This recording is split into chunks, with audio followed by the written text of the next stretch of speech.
Hey everyone, it's your buddy Graphic back with another video, and today we're actually going to be doing a live stream, just kind of talking about some Q&As. I know a lot of you guys still wondering really what weapons you're going to be going on release. Some of you guys talking about different weapon combos that may be the strongest, maybe the weakest.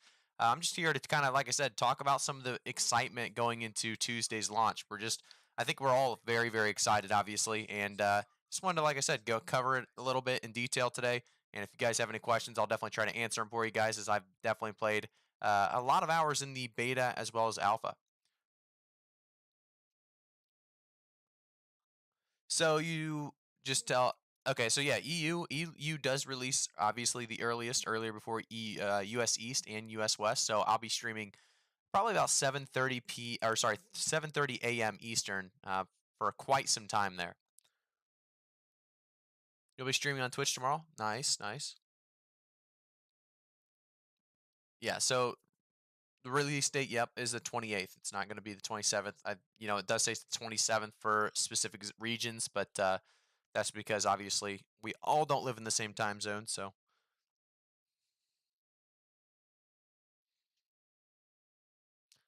we are just going to be looking at some PvP clips, some of the older clips that I just kind of want to look back into. We did this a nice stream the other day, and I think a lot of us are just so excited for this game. We just want to talk about it. Obviously, we want to watch more gameplay. Myself included. I definitely popped in some streams recently, and you just chatted about it. A lot of people don't know exactly, what the best weapons are, or right now there's no best weapon in my opinion, just because you have to remember the fact that things may change going on release. We are going to do an updated PvP tier list, me and Cleo Menace, on Monday when we do get patch notes. So if you guys want to stay up to date with something like that, make sure to subscribe to the channel if you haven't already. Just so much excitement, and you can see there the rapier, lots of damage. It's certain situations the rapier is very, very strong. Certain situations it's weak. You have to remember and kind of realize what situation you're in and what kind of weapon you're going to need to actually make the fight relevant. 8 a.m. CEST tomorrow for EU, and yeah, not tomorrow, Tuesday. So Tuesday is the release date. Yep. If you tell me your time zone, I should be able to help you out and get you the exact time it does come out if you don't know. If you go to New World's Twitter, though, they did have a release with all the times and different regions there. Do you guys know what servers you're playing on yet? What weapons you're using? Everything? Just curious on what you guys are trying to accomplish with your builds. Obviously, some of you guys are more on the PvP side of things, some PvE, and there's a lot of excitement going in. Like I said, to release. Here you'll always find. By the way, if you're looking for PvP and you're new to the game, always go to the forts and actually start trying to take them. You'll instantly find some PvP if you're just looking for some fun. And you gotta love the experience and the loot that you can actually get from those kills as well. Best weapon, my brain. It's very sharp. I like that. I like that. Actually, there is so much you can do outplaying wise. So honestly, a smart player is going to be better than a just mechanically sound player some of the times. What is good to have with the life staff? Well, we talked about life staff quite a bit as well in the past. Life staff has to be one of the strongest weapons in the game by far. Um, Life staff, I think, honestly pairs with pretty much anything very, very well. I would stick to a strength-based weapon or a intelligence-based weapon, since obviously there is no other focus-based weapons. But life staff, like I said, is a little overtuned right now. I've talked about it with other content creators and other players that have been in the game for a while. Everybody knows life staff's in a spot that's a little bit overpowered, but we'll see what continues to take place with that. Obviously, do you think there's going to be a release day patch? I don't think there's going to be a release day patch. I think there's going to be a patch the day before release. Um, yeah, EU does get the start first. Unfortunately, it's going by region, so there will be streamers streaming this all through the night because they get to start a little bit earlier. It comes out at 7 a.m. if you are from the UK on Tuesday. Probably the Helheim server. Going to go for life staff mainly. Yeah, like I said, life staff's definitely got to be one of the strongest weapons right now on New World for sure. When is the preload? The preload starts tomorrow. The preload does start tomorrow, so you'll be able to actually jump in and get the game downloaded on your laptop, on your computer. I'm going to download it on both just for the heck of it, just to have the download ready in case I need to switch it up. But yeah, you can start preloading the game tomorrow, which is pretty awesome. You can have it downloaded and ready to go. Hey, Dry Dizzy, thank you for following on Twitch. If you guys don't know, by the way, I'm streaming on Twitch and YouTube as well, so you can actually jump onto either platform. Follow me on both if you haven't already. The description to both is in the YouTube video. If you're in the YouTube section, you can actually go down below and follow me there. I wanted the tank, but my guild has a lot of tanks already, so I'll be back to the rapier. Well, the rapier is very, very strong, so it wouldn't be a bad option. Rapier is, like I said, very, very strong in open world. I did rate it probably on the lower side of weapons just because you have to remember that there's certain situations, obviously, the rapier is not going to excel at. It's not going to excel when it comes to large scale PvP like wars. It's not going to excel in certain situations like you see here. I'm just getting beat up by a great axe and a hammer user, so you're going to have to outplay them correctly. And you can see that it's definitely possible. As I got a double riposte there, we're actually flushed through him to get the kill. But they that's the one thing I love about this game, right? Every weapon has their spot. Every weapon has their place in the game. There's no weapon that is just really too weak everywhere. And there are some weapons that are probably too strong some places, but for the most part, every weapon has a spot that they're at least good in. They should nerf the life staff. I think we're all hoping for a little bit of a nerf on the life staff. Definitely when it comes down to PvP and actually PvE as well. If you guys have done the level 60 dungeons, you can pretty much just go 4 or 5 life staffs and heal through some of that damage, which is just a little bit too crazy in my opinion, and I'm sure you guys, are kind of on the same page with that as well. Hey, Res, thank you for following the channel on Twitch. I really do appreciate it. Going shopping tomorrow, get beef jerky, juice, and etc. ready for launch. Yeah, that's kind of my plan. I'm going to be doing a lot of just kind of personal stuff and job stuff as well, just to get everything kind of out of the way. And then I plan on going very, very hard this first entire week. So, like I said, if you guys want to tune into some streams, awesome streams featuring PvP and PvE, and just really a grind fest, that's what you're going to get on this channel. So just remember that. I think really as we get closer, everybody's just so excited for the future and seeing what we can actually get it and accomplish. Hey, Spider Del Rey, thank you for following the Twitch channel, and then also Jake Lee, thank you for subscribing to the channel. There's going to be a lot of excitement coming, with this next 2 days. I think we are going to stream probably tomorrow as well, just talking about some of the release details, the pre-download obviously coming to play, and then we're going to get more info on some of the streamer servers because not all streamers are going to go on the same servers. There's a couple streamers around that 100,000 range of followers that are trying to do their own kind of thing and go into different servers, which, if I was one of those streamers, I'd honestly want to do the same thing. So I understand where they're coming from, but a lot of people are waiting to choose their server until they hear all of these streamers announce really where they're going. When EU gets to play, can they join in a server? So no, you're actually region locked. So if you make it a character on um, a different region, you're not able to switch that over as of now. Maybe in the future they'll let you maybe uh, you know buy something from the shop that can transfer you from region to region. I don't think that's going to be the case very early on, at the very least. So no, I would say you definitely want to make sure you make your character on the correct region.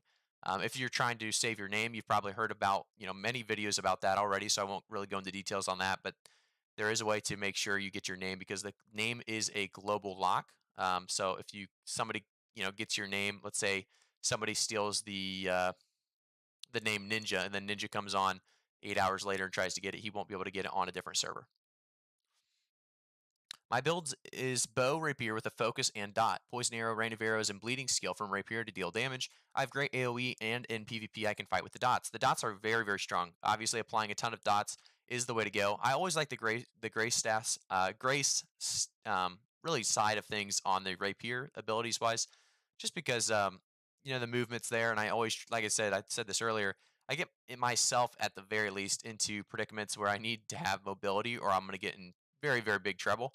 So it's very, very good for me to, like I said, have that grace side of things where I can evade, I can flesh, and I can also riposte trying to get out of situations.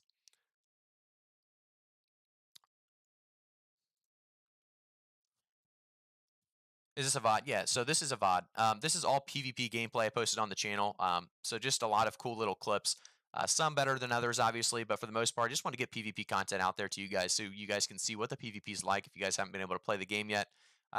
There wasn't very high level gameplay when it came to the open beta that a lot of you guys were able to play. But when it came to the closed beta, a lot of us got to like level 50, 60. So you are able to see some of that high level gameplay.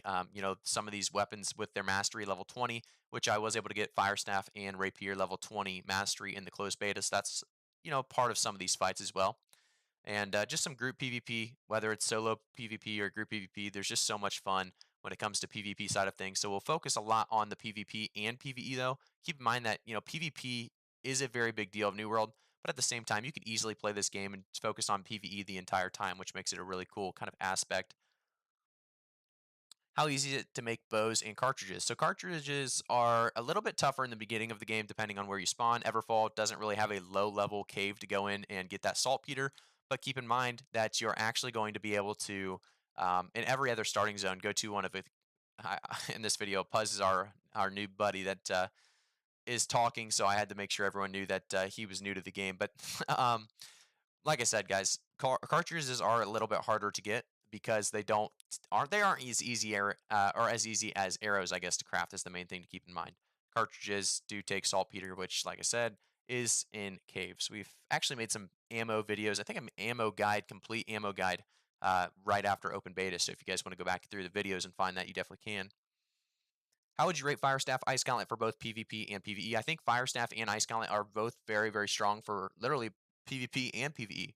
If you're going to do the Garden of Genesis, Firestaff is going to be a necessity. That's going to be a level 60 expedition or dungeon. That is, like I said, going to be huge if you have a Firestaff equipped because you're going to do insane, insane damage. As obviously Firestaff and Ice Gauntlet are both kind of strong against different kinds of mobs or monsters. But yeah, I think it's good in PvP as well because Fire Staff does a lot of damage, has mobility. Ice Gauntlet doesn't have mobility really, but it does have a ton and ton of CC and also a little bit of damage as well. Not a little bit of damage, I shouldn't say that. Has a lot of damage as well. Can invasions be prevented or weakened?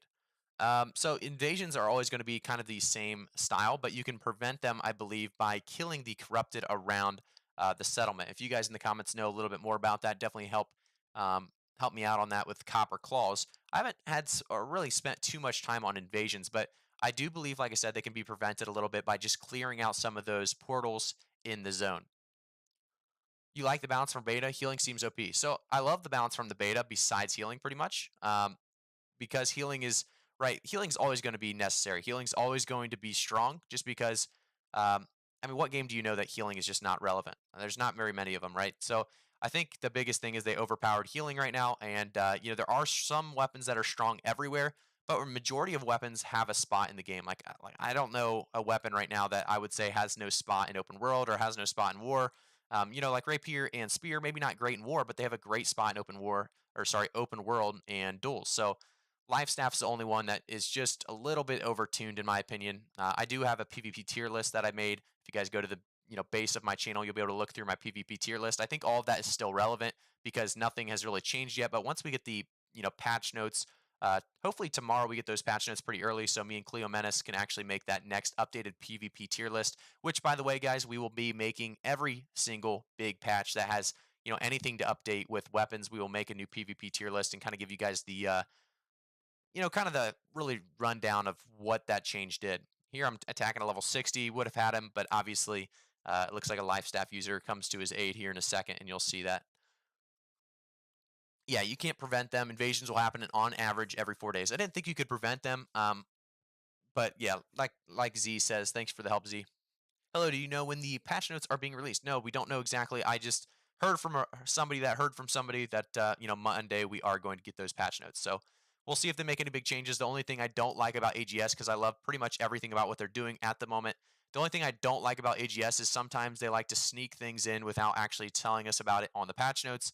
In that case, we may have to play the game a little bit before we make our PvP tier list for some of those weapons, but that'll depend, like I said, on the patch notes, how those go. If you wanted to solo fast, what weapon combo stats would you go with? I would definitely go with a hatchet. Hatchet's going to be the very, very fastest, and it's also going to kind of apply a heal. And obviously the berserk mode, like I said, it's just so fast. A lot of people playing hatchet bow to actually go very, very quickly through the beginning levels, just because of a passive on the bow is going to speed you up a little bit as well. But like I said, the main weapon you're going to want is definitely going to be the hatchet for speed and also a little bit of healing, and then also the undying. So there's a lot that really goes into play with the hatchet. I think they made healing so OP so more people would want to play it. That's definitely a possibility. It's honestly just a little bit too strong though. A healer can 1v2 anybody, and they don't have to be good. They can just throw heals on themselves constantly, and they'll never die, pretty much. I mean, we've talked about this. You could go a full CC build. That's going to be about your only way of stopping it. If you go Great Axe, there might be a healing ability that's hard to hit. you still aren't going to heal do enough healing reduction, and you just pretty much can never kill a life staff user at the moment. Correct, and it's going to give you a lot of character XP, and also, if you guys don't know, closing the portals give you a lot of.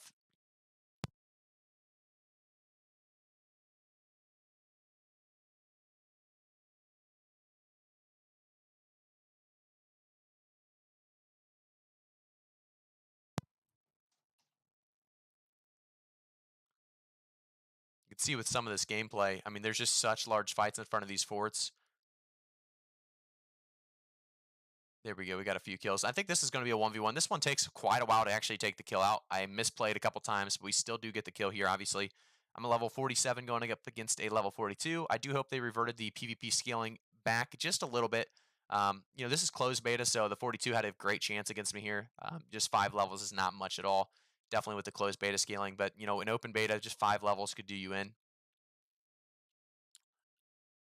Yeah, I think the life staff's actually stronger after the early game.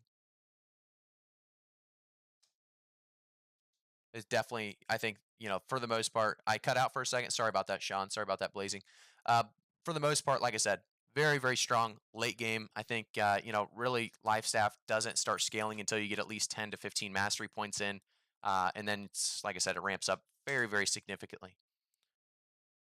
Level 60 in terms of PvP, I think healing is still overpowered. I think you could run any heal. You could go life staff with pretty much any secondary weapon, and you should be able to 1v1 anybody on the opposing side. It's like I said, I think it's something that they're going to fix over time, and I think it's just going to take a lot of feedback from players.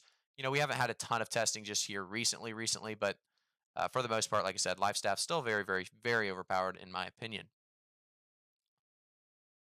See, like I said, it doesn't. You would hope that it would drop with higher level, right? Because you have more damage. For the most part, we have not seen it drop with higher levels. The only thing you can do to really stop healing is CC them enough to where they can't really heal themselves. That's about all you can do. I've had a couple people ask about the Ice Gauntlet and Fire Staff. Here's a Fire Staff Ice Gauntlet level 36. I'm level 44. This is closed beta, so the scaling was big, but you can see him. He is hitting his auto, so he's chunking me pretty good. But this is a very, very good build, and I want people to realize that with how he plays it here. He puts me in the storm. He goes and kind of kites around the storm and in through the storm, so he gains speed. And also, if I go through the storm, I'm taking a massive amount of damage. So he's actually beating me right now at this point in time. I hit a nice little burnout though. He misses his fireball, which is really hard to miss. So that's where he kind of got outplayed. In here, I get straight in on them and actually riposte his ability. Um, and this is, like I said, a great fight because it shows that Fire Staff and Ice Gauntlet is very, very relevant. It's going to be something that a lot of people are going to be willing to use. A full mage build, which is really, really cool. As I almost die, I think at about 1k health at the end of that fight. How do buffs work between players? For example, Light's Embrace gives 30% healing for each of my buffs on a player. Life Staff can keep up fortify, so can't take on. Okay, so let me reread this real quick. How do buffs work between players? Um, That's interesting, Robot. Unfortunately, you're gonna have to test some of those out just because I personally have not played much of the life staff.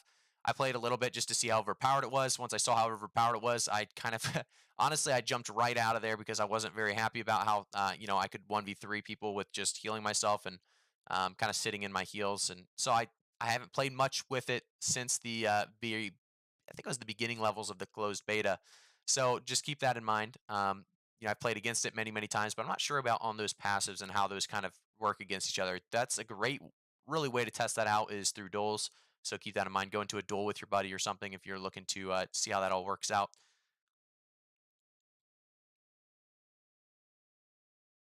Live stream of a game that isn't up yet. So Daniel, this is actually just PvP gameplay from the closed and open beta, mostly probably closed beta, just because these are higher level fights for the most part. Level 42 on this one. I think I got around 25 in open beta. I didn't go as hard. So on the closed beta, I think we got around 55, level 55 on the closed beta. So this is just old PvP gameplay, just showing you guys a couple different weapons. I think for the most part we go rapier, fire staff, musket, and a little bit of bow as well. During the actual release, I do plan, guys, on making a video talking about my builds that I'll be running. And for the most part, like I said, I'll be going rapier, bow, and fire staff. You can see this is a nice little fight. I'm a 38 against a 31, and this is during closed beta, so this guy's got a good chance if he actually plays it correctly. For the most part, he's just auto attacking. I haven't seen much great abilities quite yet. I didn't like. Unfortunately, he was taking I think it was execute on Great Axe, which I don't think is a great ability. It's if it hits, it's going to do a lot of damage, but very hard to hit. Definitely against a rapier and bow user. So that might have been unfortunate there for him. I'd like to see them allow player taunt. So in PvP, I can force someone to at least turn towards me with a taunt. That would be awesome. That'd be cool. I think it would be cool if it had some kind of way to actually taunt a player, but in reality, um, turning a player because you taunt. Think of war where you're taunting 50 people at once. There would have to be some kind of limit to that, or some kind of aspect to that. I'm not sure quite on that. I haven't thought about too much into the taunt in PvP, but that would be interesting. What do you think about the melee with Int Gem versus Firestaff? So I think going melee with the Int Gem is actually very very strong with Fire Staff if that's what you're talking about. Because obviously I'm going Rapier with the Int Gem and Fire Staff, and it really doesn't hurt your damage too bad on that Rapier. And like I said, one of the most fun builds I've ever played is definitely going to be that Fire Staff Rapier that you'll see in a lot of these videos.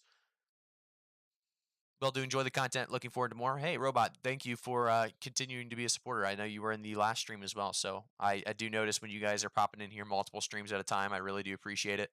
Obviously, guys, if you don't know, you can subscribe to the channel for free on YouTube, and then also if you guys have Twitch Prime because of New World coming out, I'm sure there's gonna be a lot of content regarding Twitch. I do have a Twitch channel as well that you can go in and sub to with your free Twitch Prime sub. Looking good. Think I might play. I could do Sniper, Ice Gauntlet, but I doubt either of those are good for PVM though. Uh, so Jake, actually, you are going to be able to do that build very, very well because Ice Gauntlet's good in a lot of different PVMs, and then Musket's just raw damage on single player target or single target enemies is very, very good as well. There are also two different damage types right there. So you're going to get thrust, and you're also going to get the Ice Gauntlet attack damage. I'm not sure what that one's called exactly, but like I said, just a lot of different unique damage there coming out. So I think that would be great in PVM actually. Musket's usually not amazing in PVM just because there's better options, but the Ice Gauntlet definitely has a spot in PVM. Turning someone can be very disorienting in a third-person, first-person game. If it was overhead, sure. Wouldn't be surprised if it caused motion sickness. Since, yeah, no, I'm not sure I like that grappler either. Yeah, I like the idea of taunt maybe having a spot in PvP, but definitely couldn't be that in my opinion. Hey, Rocco, thank you for the tier 1 subscription. I do appreciate it, Rocco. It's been a while.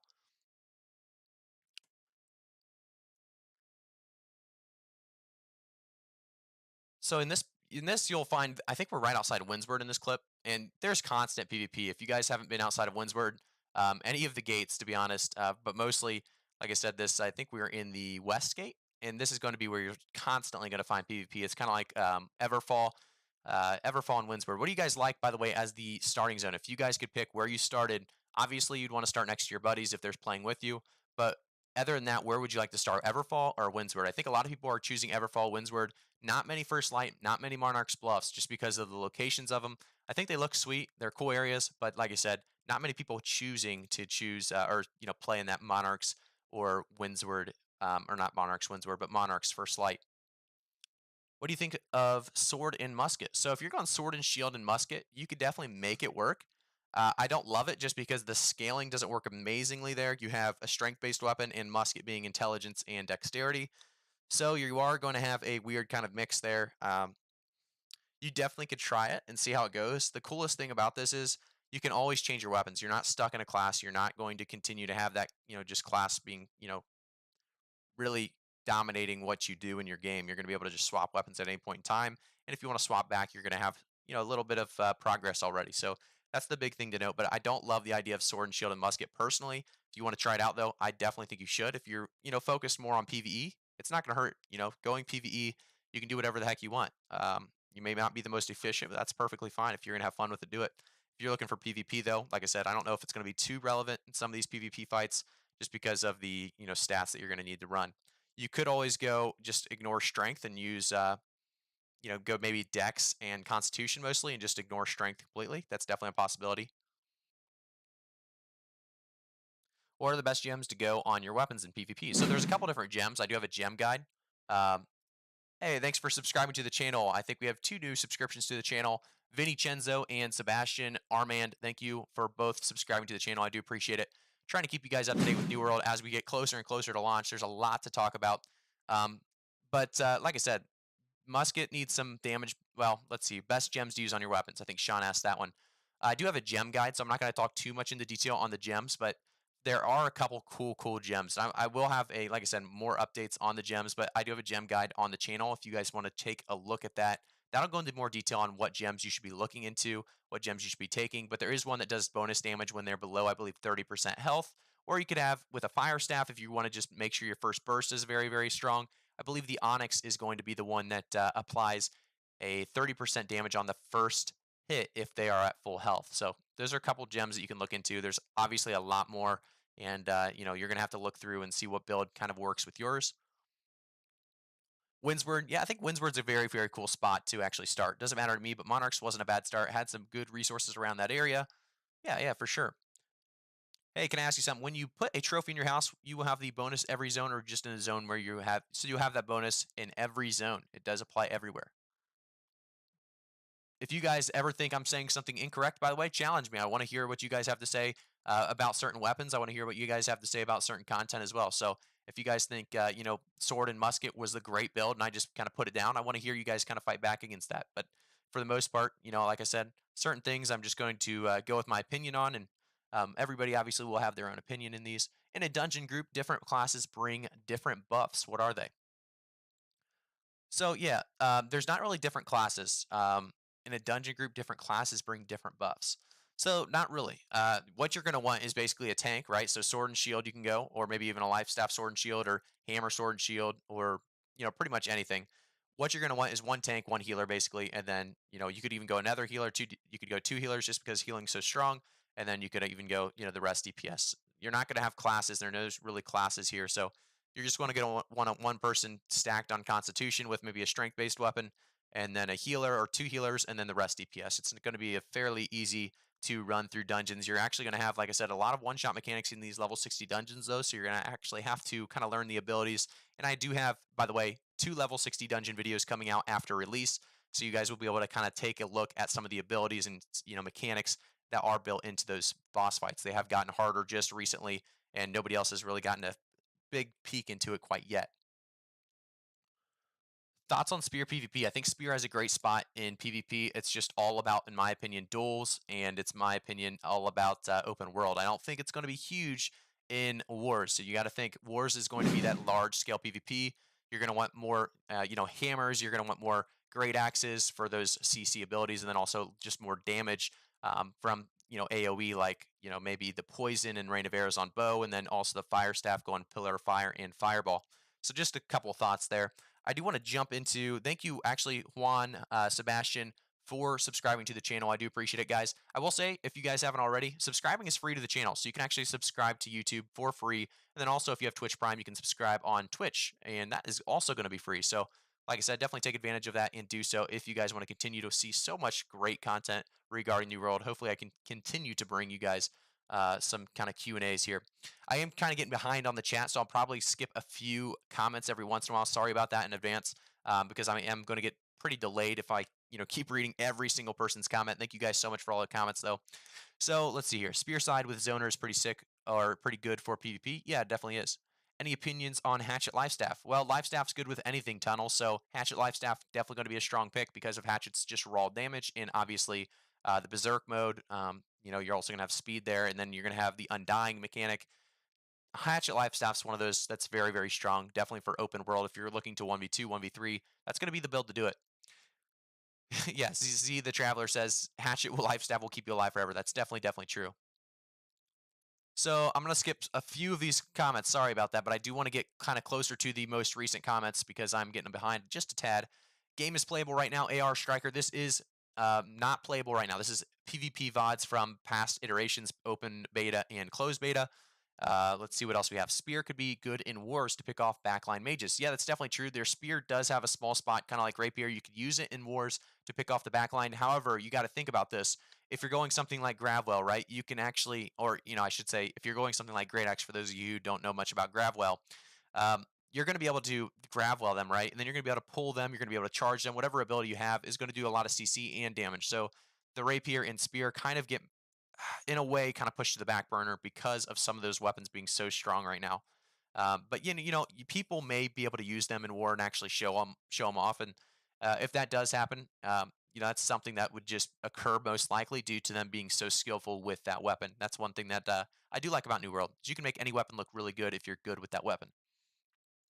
Hey, Graphic, what server are you going to be on? So I don't actually know what server I'm going to be on quite yet, by the way. I am waiting until pretty much the minute of release to tell everybody, just because I don't want, big Zergs to come into my server specifically, and I don't want a I don't really want to be a streamer server, right? So in a way, I don't think I'm big enough to do that. I don't think I'm big enough to attract that many people, but at the same time, I want it to be a pretty, as the as the poison shot snipes the turkey instead of the opponent there. Um, like I said, for the most part, we're going to wait until the minute of, just because of a couple different reasons. But for the most part, I want to just, like I said, stick to a very, very kind of like organic server, I guess is what I'm looking for. Can you solo dungeons? For example, levels enough to beat the. So you can't solo dungeons because you need three, minimum of three players to actually go into a dungeon in the first place. But you can trio dungeons. That's definitely a thing. We actually, like I said, a level 60 dungeon, even with the most recent buffs, we pretty much trioed the final boss on Garden of Genesis. And like I said, I'll show you guys that um, at I think I would later in, I think maybe beginning of October, I have that video kind of scheduled for, so you guys will like that content for sure. Knockdown is better than a stun in big group balls. Yeah, so I think knockdown is, possibly better than a stun, because stuns do break, after damage knockdown, so you have to go through the full animation to get up. See, that's definitely true. Definitely something to think about. Um, hey, Demonic One, thank you coming back to the stream. I like to see familiar faces in here. Venom, thank you for subscribing to the channel. I do appreciate it. You guys are killing it with the subscriptions to YouTube, and then also, like I said, following on Twitch is something that will continue to show support to the channel. What's a good second weapon for a PvP tank? So there's a lot of good weapons, obviously, for PvP. The best second weapon for a PvP tank, it depends what you're trying to do. Like if you're trying to run through open world or you're trying to run through wars, it's going to depend, like I said, a lot on that. So let's say you're trying to go through war. There's going to be a couple different reasons that, in my opinion, if you're wanting to do kind of an initiate tank, so you're running into into the point to clear the point, the hammer is big because it has clear out, right? So you can actually clear out everybody off the point and they have to kind of take the point. And then you also have Path of Destiny, which is a huge, huge stun that people are going to have to dodge roll to dodge. It's very easy to dodge, but like I said, you're going to lose stamina dodging it. Then you also have the other stun, and the other stun's very, very strong. If he has them, it's like a 2-second stun. So just keep in mind, hammer very, very strong right now in wars and large scale PvP and even in open world if you want to chase somebody down. And then Great Axe is the ultimate chase weapon, right? So I think Great Axe Hammer is going to be one of the strongest ways to really survive and make big plays in as a tank, I guess, a tank initiate in wars. Hey, thank you guys for subscribing to the channel and following. Noah, thank you for following, or Noba D, thank you for following on Twitch. And then A Boring Badger, thank you for subscribing to the channel. You guys, like I said, are killing it. And I'm just so excited for this stream to come out on the 28th. We'll be streaming probably all day long. I'm talking 12 to 16-hour streams that first day. So if you guys aren't going to be tuning in, you're going to be missing out. So definitely, like I said, make sure to subscribe to the channel and follow me on Twitch for that kind of information. And or really gameplay, I should say. PvP is just so much of a thing that we like to do on this channel, and PvE obviously is the way to make PvP fun because you need to do some PvE, you need to do some dungeons, you need to do some PvE content to really level up, get some of the greatest gear, and I'll probably be crafting and gathering as well a little bit just because of how fun that is in this game. Is there viability for rapier PvP builds that don't have flesh? Was thinking bow haste and non-flesh rapier. So you definitely could. Bigness. That's going to be actually one of the stronger builds if you're going to go the non-flesh is probably bow because you're going to have kiting, right? You're not going to want to go to rapier musket just because then you're going to have no mobility because you're not taking flesh. So the big thing to keep in mind is if you are going the blood side, you are going to need to take at least two blood abilities, in my opinion. I don't love flurry. But if you're going to go the blood side, I would probably skip out on Flurry and take the other two abilities. And then, like I said, bow is a great kind of option with that as well because you are going to have kiting mechanics with the bow, whether it's evade shot or penetrating shot to knock them back.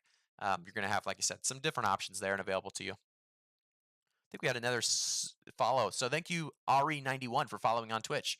You guys, like I said, are some great support in here. And there's just so much fun to talk about when it comes to New World. I think a lot of us are thinking of different builds, and I personally still do not know what weapon I'm going to be running secondary. Obviously, if you guys have been watching the channel for a while, you probably all know rapier is going to be the main option for me. It's going to be the main weapon I'm going to be wanting to really utilize.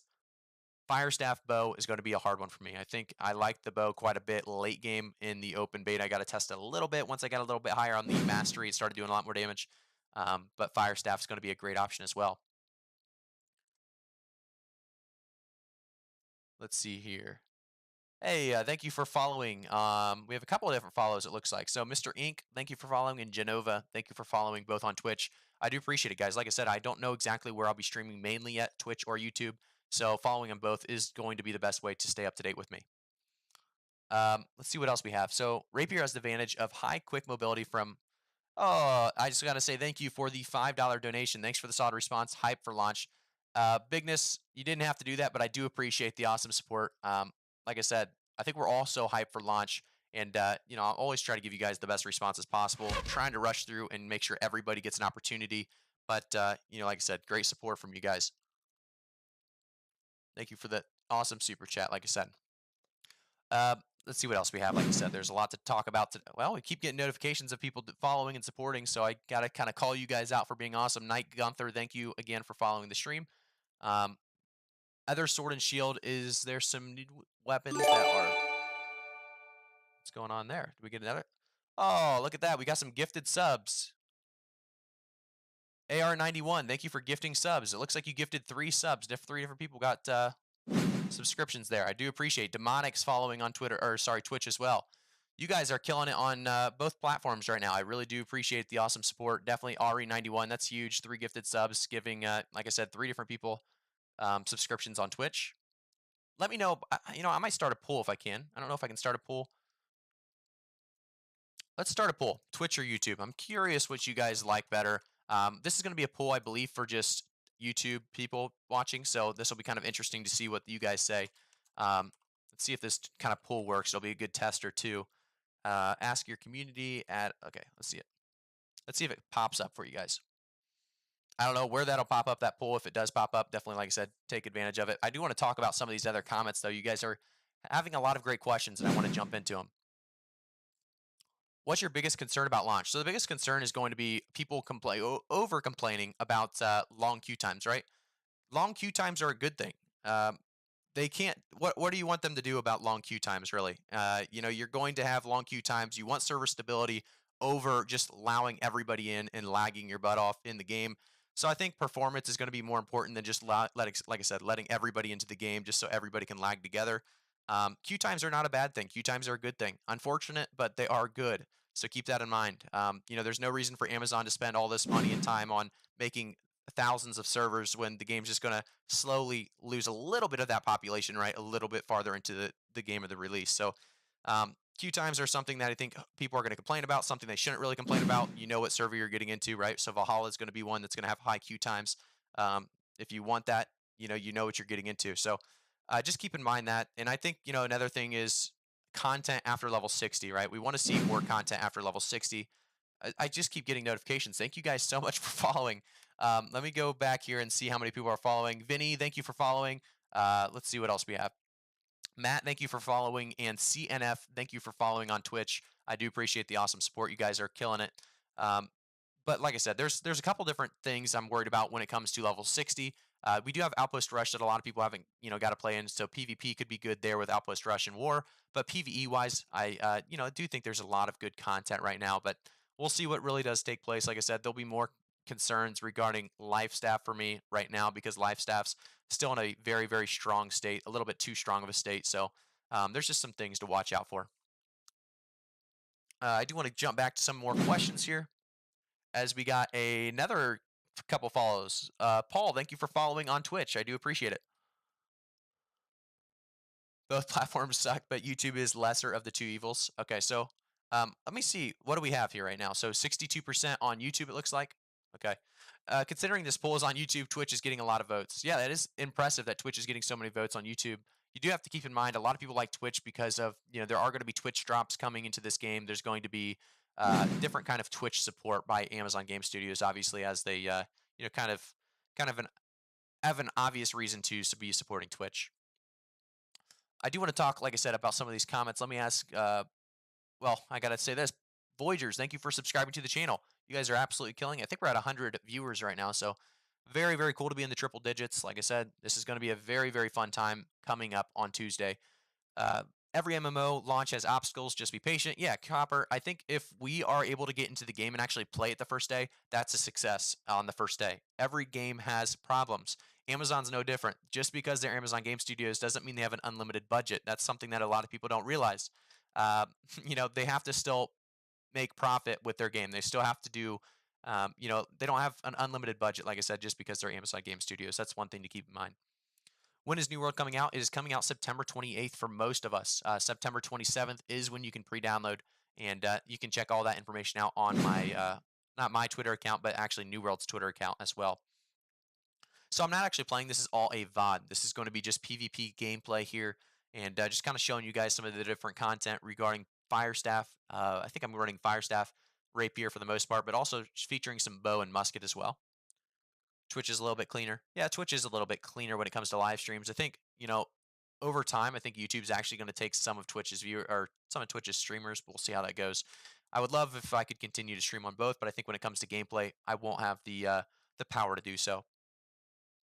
Any viability with Battle Mage, Sword and Shield with Firestaff. I'm excited if Void Gauntlet comes out because I think Sword and Shield on board with that would remind me of Death Knight. That would be very, very cool. Sword and Shield, Void Gauntlet would be I would assume one of the most really looked upon, combos that are that's going to be a possibility. I think Sword and Shield with like I said, a damage slash healing build would be just very, very cool. But viability though with the Battle Mage, unfortunately, I don't love Fire Staff and Sword and Shield together as a combo. If you're doing PVE content, PVM content, it's possible because, like I said, Fire Staff's very, very strong in those areas, and also you may need a tank, and you could kind of revert to that with the Sword and Shield. But if you're looking for PvP, it's just not the most viable option probably. But like I said, you can pretty much run anything, make it happen, and if it doesn't work out, it's perfectly fine because you're not stuck in that weapon mastery. You're not really stuck in. I guess you're stuck in the weapon mastery, but you're not stuck in that class, right? There's no classes, so you can easily jump out of that and continue to try other weapons out. Please, Twitch, YouTube is disgusting for streaming. It's I don't hate YouTube or Twitch. I think they're both actually fairly decent for streaming. But hey, Hoff, Alaric, thank you for following on Twitch. Zalaric, thank you for following on Twitch, and Switchfoot, thank you for following on Twitch. We got a lot of support on both platforms right now. So, like I said, I'll probably be in the middle for a while. So, like I said, if you haven't already, make sure to follow on both channels. Yeah, it's old footage. If you guys don't know, this is old footage. It's just old PvP footage of some large scale, some small scale PvP. Anime SHDJ, thank you for following on Twitch. What do I think about the new weapon, Void Gauntlet? Will it be OP? Will Life Staff or Fire Staff? With Life Staff or Fire Staff. So I'm hoping Life Staff and Void Gauntlet don't work as a combination because we already see problems with how overpowered Life Staff is.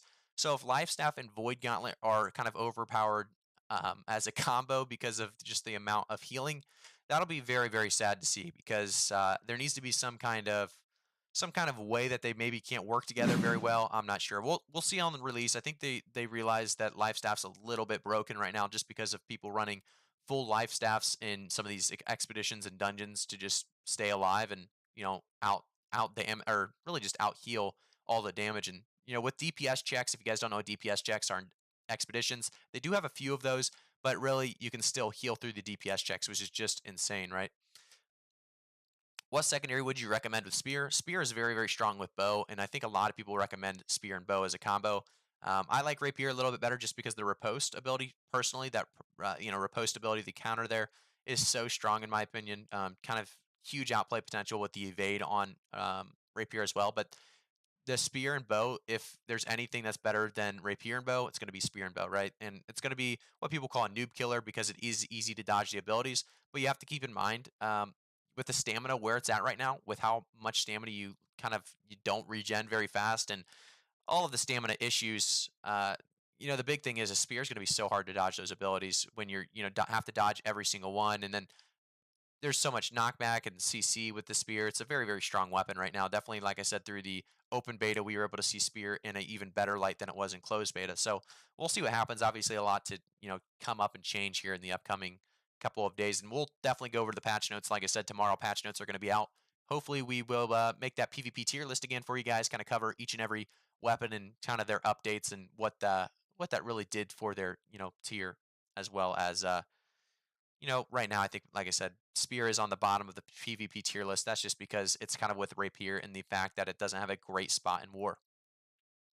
John, they will introduce harder dungeon tiers, so heals should be okay. I agree with well, see, I disagree with the heals should be okay because you have to think that people are going to struggle to kill any. Like, I guess here's what I'll say: is me and three other guys were out in Windsward. We were all about level 25 during the open beta.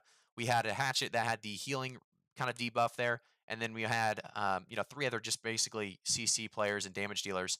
Us four could not kill somebody with heavy armor, life staff, and hatchet. We actually we would have died if we would have just stayed there and fought him. So we just gave up on that fight and left. And that's coming from players that have been playing for quite some time. We've never seen life staff in a more busted spot at the moment. Um, we'll see how it goes. Like I said, we've seen how war is right now. It's all about just sitting on the point with life staffs. I think this is going to change, and if it doesn't, we are going to see just a ton of great axe and hammers trying to disrupt that healing with CC. I just don't think that should be the only way to do it. Is 40 to 50 heal or life staffs with hammers. So we'll see what happens. I think the meta is going to change a lot through these patch notes that come initially with the game, but as of now, life staff seems a little bit busted in PvP at the very least. Where am I from? I'm from the U.S., the East side. I'm going to be playing in the U.S. East servers. Once they tune life staff, I hope they come out with another support weapon. Would be kind of fun to have different options for support. I think we are all hoping that they should have different kinds of buffs.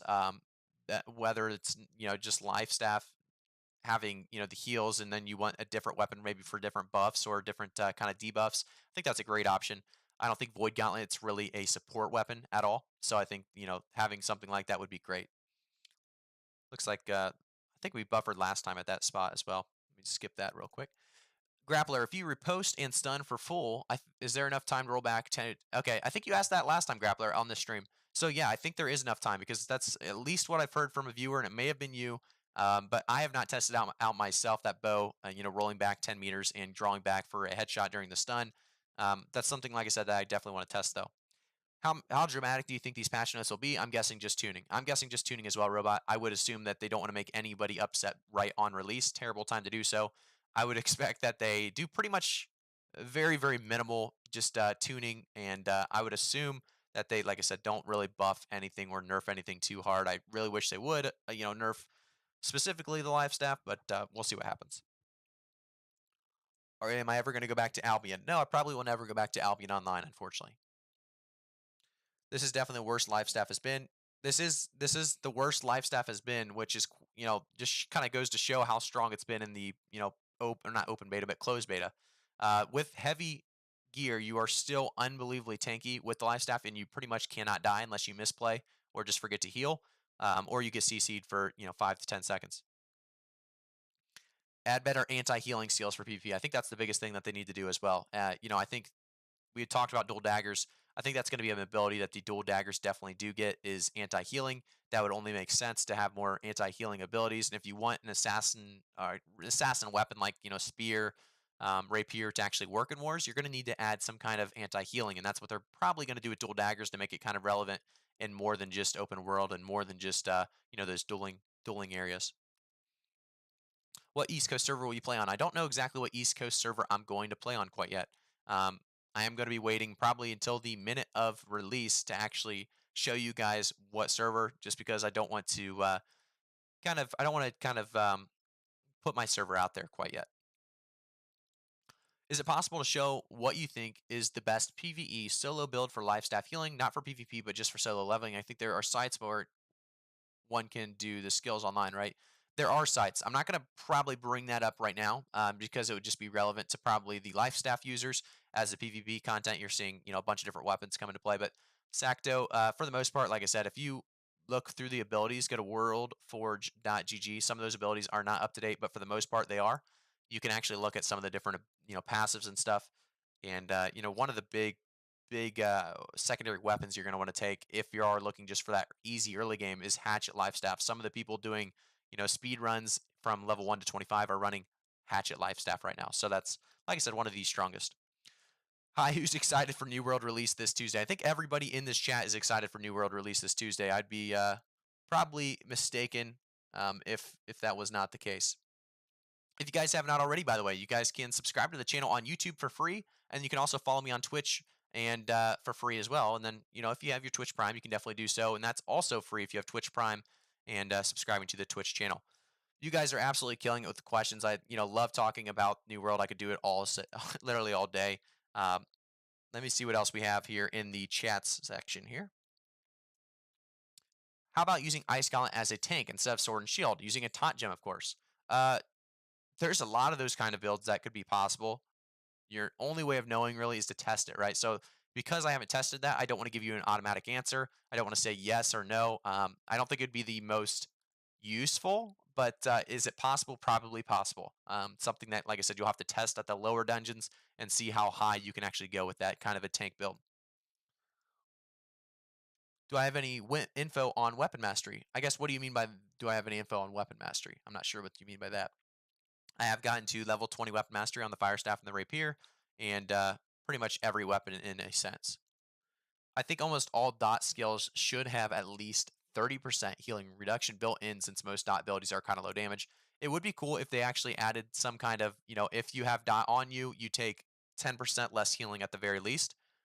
Just to give us something, right? We need something. Lifestaff Hatchet or GA Lifestaff. Yeah, both of those are great options. Dragon Faith, if you're asking which one, most people are going to take the Lifestaff Hatchet for the leveling, and then GA Lifestaff for the PvP. Uh, let's see what else we have. To follow my previous question about Lifestaff PvE solo healing, should I pick both heal over time buffing abilities in Sacred Ground, or should I pick the two direct healing spells?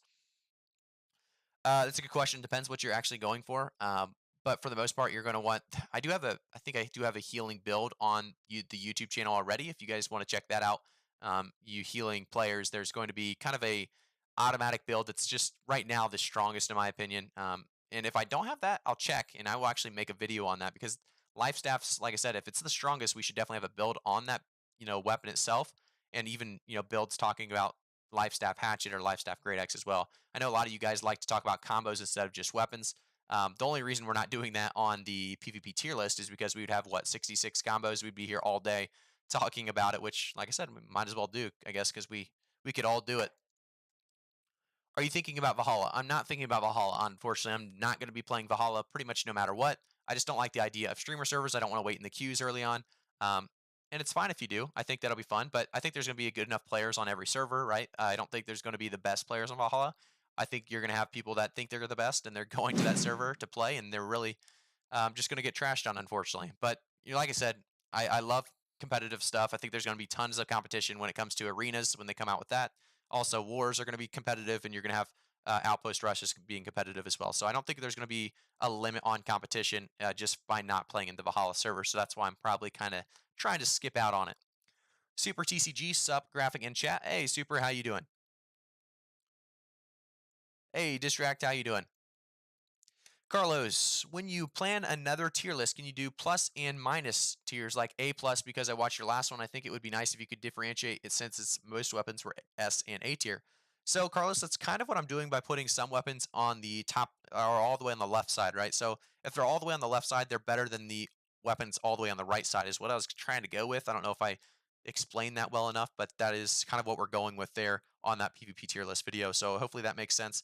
And yeah, I like the idea of doing the plus and minus. However, I think in the future they are going to unfortunately nerf weapons to the ground, or they're going to buff weapons, too high, and we're going to have to shove everything else down. So there's going to be some movement in the future. Right now they have really, really good balancing for the most part. Besides, like I said, unfortunately, life staff just a little bit too high up there. Hello, is it possible to post a link to your healing with life staff build that you mentioned? Seikto, I don't believe I have one right now. I was looking through myself, and I think that's going to be a video I have to make before release. So keep that in mind. If I don't have that up already, we will be making a video probably tomorrow on that. If I don't already have that, if not, check out Baggins TV on YouTube. He's a great guy to follow. He's a life staff user for quite some time. Baggins.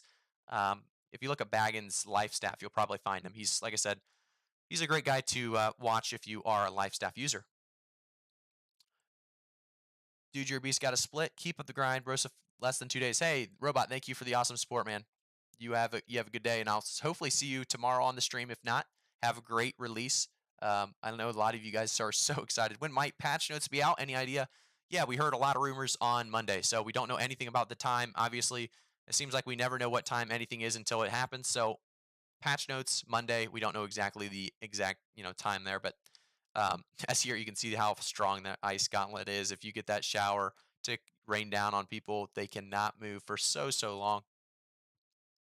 Do you think Rapier and Firestaff would be or work good for most solo play? Yes, Firestaff Rapier is very good for solo play. Hatchet or Firestaff better.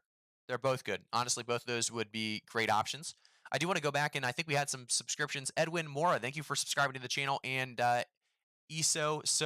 has followed as well. So on Twitch, thank you for the follow on Twitch. Very interesting to see that. I think right now we have YouTube as a 62% win on YouTube, which you would assume YouTube would be a little higher since you're all watching on YouTube as the best platform to stream on. But very fun to actually put some of these polls up. If you guys have any I feel like there's so many different polls we could actually put out there for you guys, but I kind of want to do like, is life staff broken? But we're not. I guess let's do it. Let's just ask if people think. Well, I don't want to do it because I think a lot of you guys probably haven't played the game yet, and I don't want you to give your opinion if you haven't been able to play the game yet.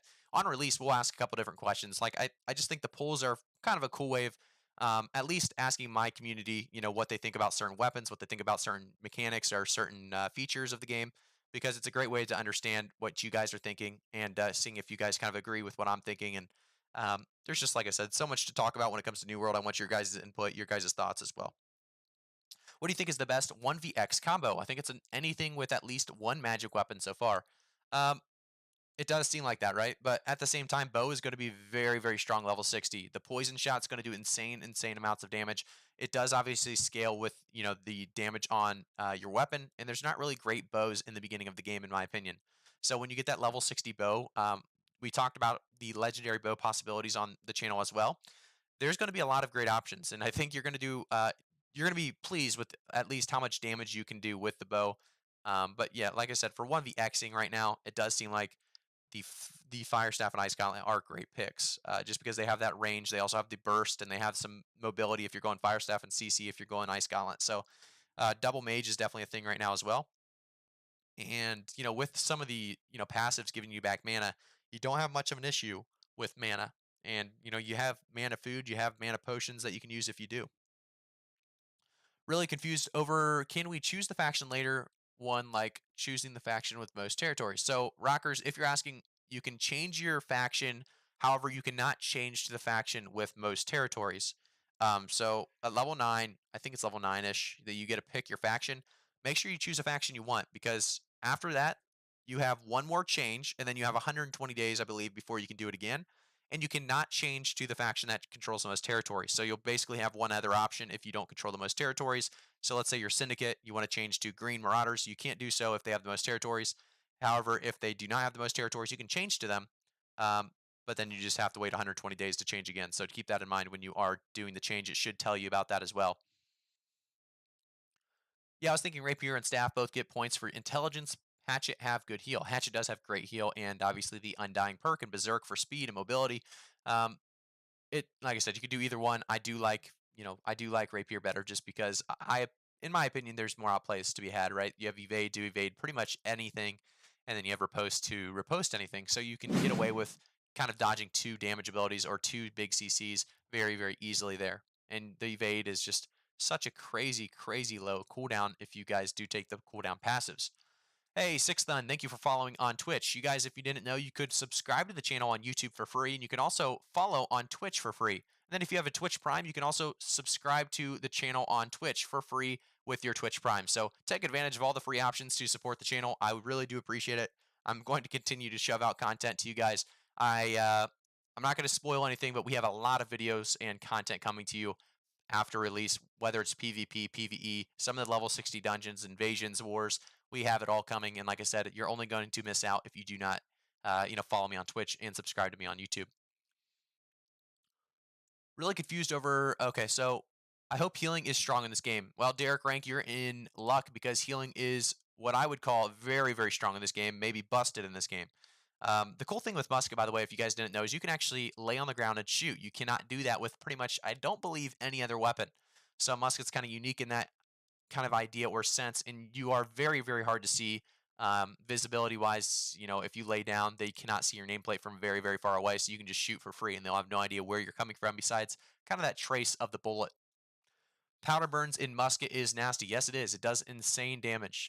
Powder burn is definitely going to be the one you're going to want to level up the most, and probably first with your musket in almost every kind of scenario. And there's also passives, by the way, that if you hit somebody with a burn shot, it actually slows them, I think, by 7 or 8%.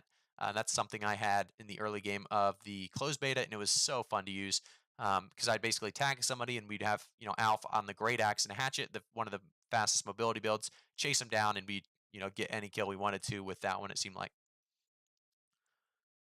Does Warhammer GA still feel good in open world? Yes, I would say that Brandon, GA and Warhammer, very, very nasty combo. CC for days, and you have insane mobility with the Great Axe. With the charge, you have the pull, you have the grab well.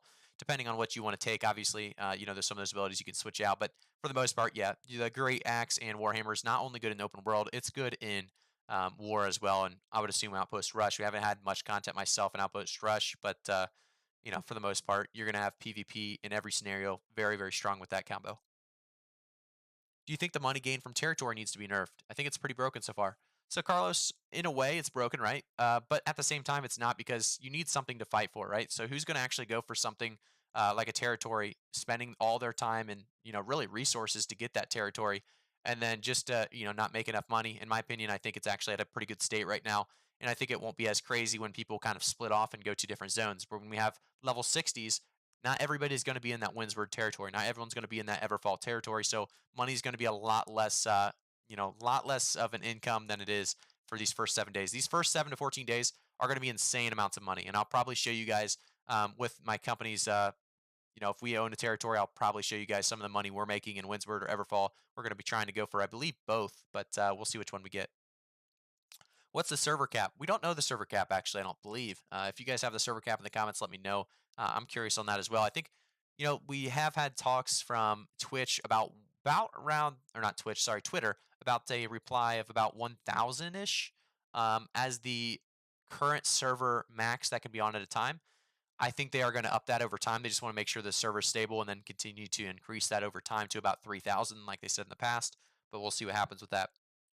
Can we pick the faction with most territories, like wait for some time and after 2 or 3 days get in the server and get to level 10, pick the faction? Yes, you can. You actually can go serverless for a while. So if you wanted to, go serverless or sorry, not serverless, sorry, factionless for the first 10 days. And then you can swap over in 10 days to the faction that looks like they're dominating the most. Do keep in mind, though, just by buying a territory doesn't mean that faction is going to dominate, because they could easily be terrible at PvP and lose the wars and lose the territories. So just because they get the gold the fastest doesn't mean they're going to dominate and hold the entire server, to themselves territory-wise. Hey, subscribing, Sixth Thun. Thank you for subscribing. Tier 1 subscription to Twitch. I really do appreciate it. I'm going to have to update my emotes on Twitch because you guys are supporting me on both platforms so well at this point. And there's really nothing better than this, guys. Talking about New World every single day. We're going to do it as a community. We're going to do it as, just a group of people loving the game. And we'll hopefully continue to show you guys some good guides, contents, or really tips, tricks, just so much regarding PvP as well. Like I said, there's so much content in Outpost Rush, Wars, Open World, and Duels, so we'll cover it all.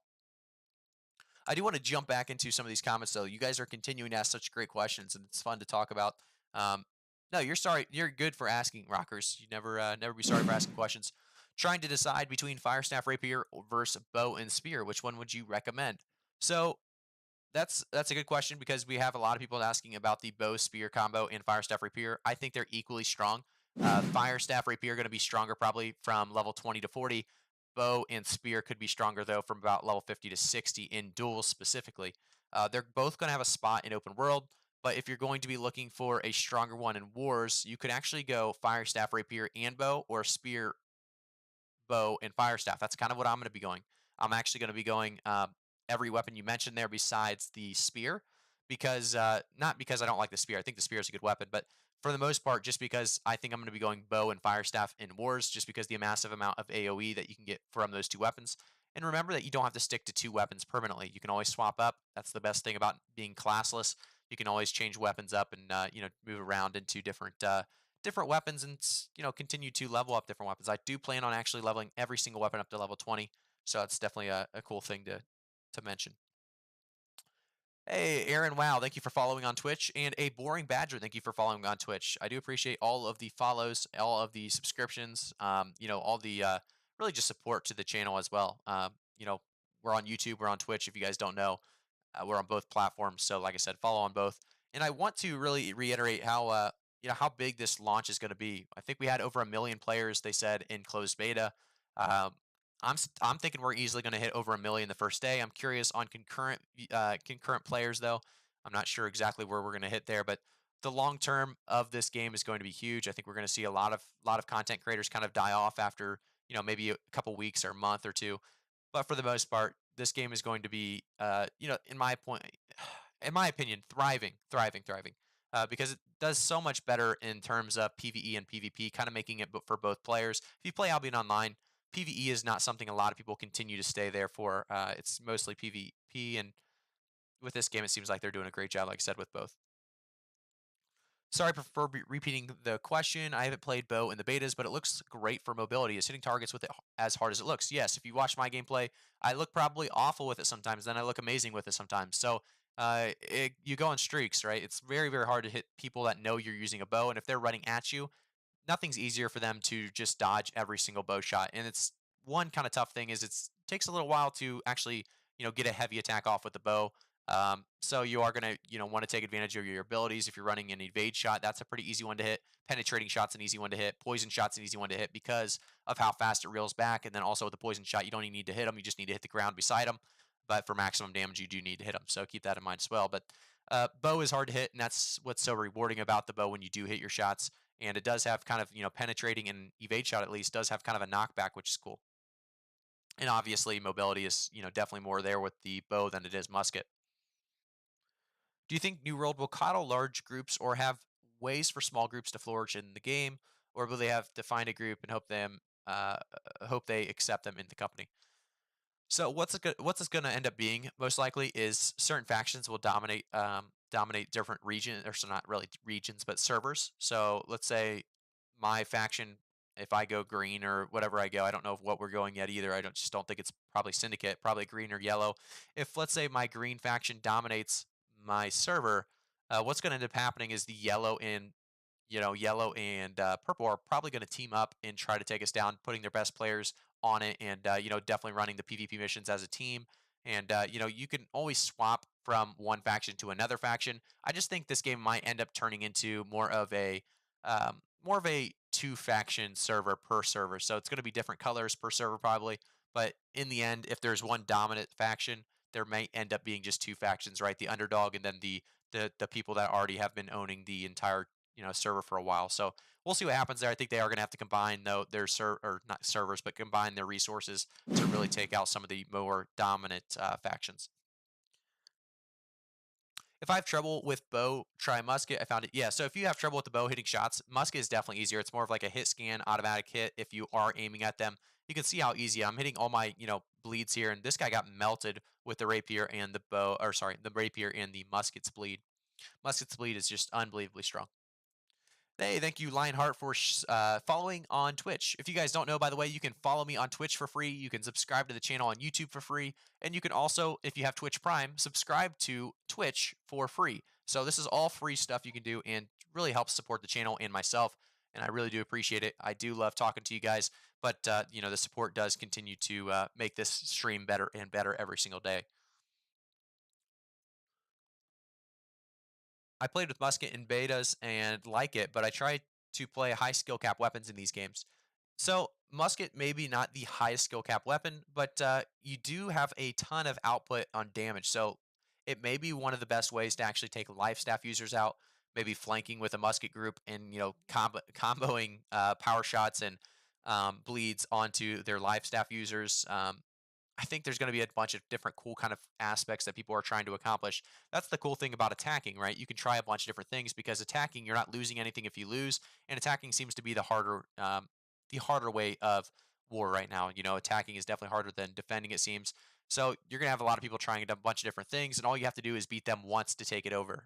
So we'll see what kind of, like I said, what kind of meta we're in or what kind of combos they're gonna go for. But different musket build or different musket combinations or flank teams could be cool. Different flank teams with spear or whatever else. I think there's going to be a lot of different cool aspects to wars, and a lot of people using and utilizing different kind of ideas and concepts.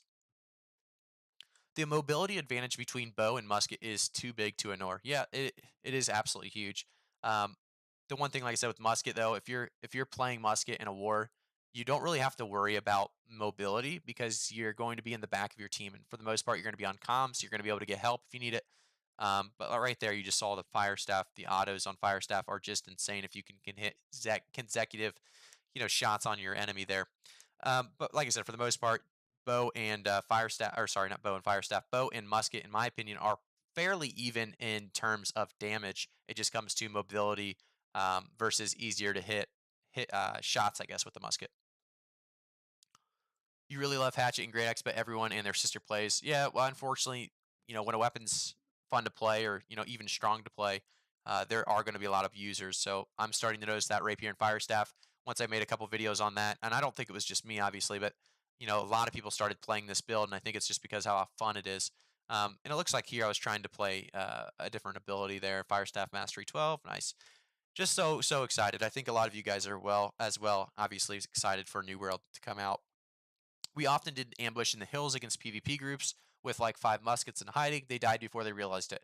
Yeah, with musket, you could, if you have 5 people shooting the same target with a bleed shot, I think you automatically kill that person. It's a one shot. It's a one shot 5-man group for sure. If you hide in the hills, even in like just a kind of a PvP faction mission zone, if you all 5 hit the same target, body shots, with bleed enabled or not bleed, sorry, burn powder shots enabled, you're going to pretty much melt that target in just those 5 hits or those 4 hits. So just kind of crazy how much damage it does. You can see I have actually a decent amount of content with the musket. And that's just because it was so fun to use when I was playing it. And it's not like it's a bad weapon at all. I think it does definitely have its kind of place in New World. Just, you know, yeah, this is just replays, Raid. This is just PvP gameplay from past iterations, open beta, closed beta.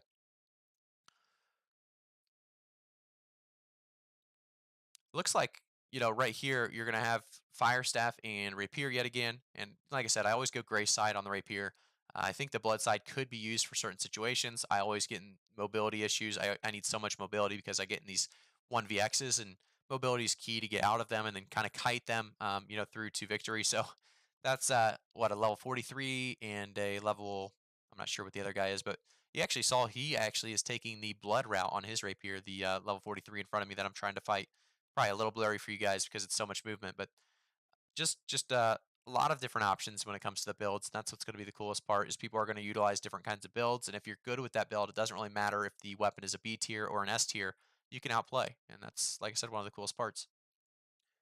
I was wondering if Tondo is actually good in small scale PvP. I think Tondo is good in small scale PvP, but like I said, it doesn't give you really that kind of movement that you get with Evade and Flesh. So keep that in mind.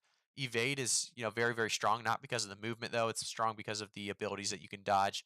Obviously, that's why I keep her post as well. As this guy's still trying to use the Tondo on me, you can see that the Tondo may be strong, but at the same time, not much damage. It's good for kind of a little bit of poke, and then the if you can get 3 stacks and then do the combo, it's good too. But for the most part, Tondo just a little bit weaker in my opinion than Grace. What I really like about Musket is you can load shot and swap weapons, and your last shot you loaded is still in the chamber. Yeah, that's very, very strong for Musket. And that's why people actually could probably play double ranged as Musket being your secondary. Like somebody was asking earlier, Ice Gauntlet and Musket, definitely a possibility because you can actually play Ice Gauntlet and just remember that you have, that powder burn in the Musket ready to go. So you just run around with your Ice Gauntlet, switch over to your Musket, shoot your shot when you have them stunned or when you know you're going to hit your shot and you're good to go. Don't forget to say noob to a higher level player. Felix, trust me, I tried to say noob to everybody I can, but no, that situation was kind of um, interesting that somebody would get offended by calling somebody a noob for running away. But you'll have that. You'll have that. People just look for anything to kind of get offended by. It seems like in some of these new world gameplays. By the way, guys, I want to say thank you again. I was just going to reiterate how how much this means to the channel every time you guys continue to comment on things and follow the channel and really just stay with us, stick with us. I do want to say if you haven't already, make sure to subscribe to the channel, follow us on Twitch, and then also if you have a Twitch Prime, you can use that for free to help support the channel as well. I think I was just watching one chat. I wasn't watching the Twitch chat for a second. So let me go back over to the Twitch chat. Sorry about that. Hey, Brandon Escobar. So any thoughts on GA and Warhammer? What armor to choose? Heavy, medium, light. Seems mobility of the short hop is better than the armor gain. Uh, so GA and Warhammer are very, very good together. But if you're looking to just what armor to choose, you're probably going to want medium for open world and heavy for wars. So you're going to want to take as much damage as possible in wars. You're going to be, getting blasted by fire staffs, ice gauntlets, and just pretty much every damage possible. But like I said, you're going to want that medium for sure when it comes to really that open world content, just because you're going to need to get around. The hop is so much stronger on medium than it is um, with heavy armor, and you get more hops obviously with stamina being less as well. Actually, most people in PvP were really nice. We always talked in voice chat. It seemed like there were, a majority of people. I won't just talk about this guy, but a majority of people were actually pretty nice in voice chat. You're definitely right about that. People were looking forward to PvP fights. They were looking forward to actually fighting, and um, that's one thing that you don't get in every game. You don't get a lot of people looking for that PvP, but I think because you don't lose everything, it actually is enabling more PvP in the game. Because you get that 10% XP boost, you get a chance at loot when they die, and you also get XP. People are starting to opt in for PvP, even if they're bad at PvP. And I think there's only one way to get better, and that's what they're thinking as well. So it is good to be nice to the people that are trying to do PvP when they're typically not PvPers. They're just looking to attempt getting better at it the very least. Practice makes obviously perfect, right? So that's what it seems to be the case here. I try to go light armor as often as I can for the open world mobility and damage increase. Yeah, light armor is very, very strong in open world mobility. However, medium armor with the most recent stamina changes is not much worse at all. So I like having the damage reduction at this point and the additional armor. I do think medium is going to be the strongest, even in open world, when it comes to the most recent changes to the stamina and armor classes altogether. So I'll be running medium after about level 20, 30 maybe, just because I do want to stay light just for the additional mobility when it comes to leveling. Here I was kind of confused. This guy didn't really attack outside of the gate, so I just melted him with the rapier. Maybe he was out of stamina. I don't know. What region and server are you thinking of playing? So yeah, I don't know exactly what server or region quite yet, unfortunately. That definitely is up for debate yet, and I don't think I'm going to actually put that kind of information out there, unfortunately, until the release, the minute of. Just because I'm trying to avoid certain people, I'm trying to avoid certain companies.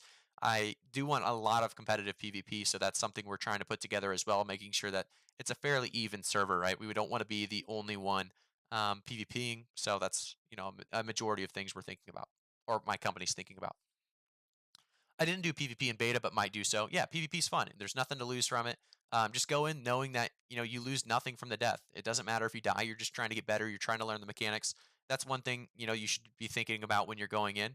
Um, and just getting better and better. Obviously, eating food when you're fighting, using your potions, using all of your abilities, swapping weapons, dodging abilities with your dodge roll, or depending on what weapons you're using, different abilities can be used in different ways. So a lot of things to think about when you're playing this game and PvP specifically. Here, you'll see a lot of 1v2s, and you can definitely do that if people don't know what they're doing, and maybe you're a little bit higher level as well. But um, that's what's so cool about this game, right? So there's such great opportunity for outplays. Holy, that circle on the ground buffs the fire staff charged if you start in the circle, even if you leave it. That circle on the ground buffs the fire staff charged if you start in the circle and even if you leave it. Oh, very interesting, Felix. I'll have to test that out. Will you be able to switch servers? So that's something I believe they said no to, but they may in the future have maybe a shop that I think some games like League of Legends, if you want to swap your server, you can do so in the shop. You just have to pay to swap your character over to the other server. I think that might be a possibility, um, but we'll see. I would say you have to swap. If you're swapping, you can only swap into servers in your not region, but servers in your. I'm trying to think of the right word. Your realm, basically. In your. You guys probably know what the wording I'm thinking of is. There's basically three or four different packs of servers, right? So if a merge happened to your server, you'd have to go into one of the servers. I hope that made sense. I don't know if you know too much about the servers and how they're going, but I couldn't think of the right wording there. No server switching by choice, only if server merges happen by Amazon. Okay, so Bourbon Dad has the answer for you. Thanks, Bourbon Dad, for helping me out there. Can we join your company solo here? So that would be cool if I could have you guys all join my company, to be honest. The only thing with the company is I was always thinking about starting my own company, right? But the only thing with that is I'd be putting out way less content if I was you know, making my own company just because I would want to make my company happy. I would want to make my company successful. So because of that, I am not making my own company and I'm joining somebody else's company. And because of that, I don't really want to, bring my viewers with me. I do, love the support and everything, but at the same time, I do want to kind of remain off of a streamer server per se, and I think people will come after me for that. So we are going to probably dodge that idea. And if you wanted to wait, a couple hours after launch, sure, you could probably join my server. Sure, we'd probably have a spot open. But most people obviously are not going to want to wait 2 to 3 hours, or even I guess the minute of just to see what server I'm going into, and then take my server. You definitely could if you wanted to, but cluster. Thank you guys for the cluster. OV and City talking about cluster. So the servers are all in a cluster, and that cluster is what the servers can merge in. The servers in that cluster can merge into each other. Thank you for helping me out there. That was definitely needed. Servers are in a family. Dr. Frog, you guys are all helping me out. I like it. I like your channel. Stay on YouTube. Hey, Kamikaze, thank you for the awesome support. Yeah, we will probably stay on YouTube, obviously, for a long, long time with videos at the very least. I'm not sure on, like I said, Twitch or YouTube when it comes to streaming, just because of the fact that, like I said, there's Twitch Prime that is free to use. There's going to be Twitch drops with the channel. Um, you guys can always support me by subscribing to Twitch or my stream on Twitch. But it's just kind of weird that you guys would have to go out of YouTube stream to go to the Twitch stream to subscribe there, and then not really see that um, really the benefits on YouTube. So it's kind of a weird concept. I do love the support though of a lot of people actually subscribing on Twitch for the YouTube channel, and that's just kind of a cool concept there. So you guys are just obviously better supporters than I realized. Um, what else do we have? So yeah, the circle that buffs the next fire staff ability you did just in the video. It seemed like even if you went outside the circle with the dash, it seems the damage was buffed, 60% health damage. If that's the case, that's very, very strong. It's another thing that we need to test. Obviously, there's so much that you need to test. You don't even realize what you're doing some of the time when it comes to passives, because passives can be finicky. There's certain passives that say if you're at full health, this happens or this happens, but you have to be at full health for a certain amount of time, or there's a cooldown, and that kind of stuff isn't really mentioned. How are you playing before release? So Botman, I'm actually not playing. This is all just PvP VODs from closed beta and open beta. Just kind of showing you guys clips and talking about the, like I said, Q&A, just talking it up.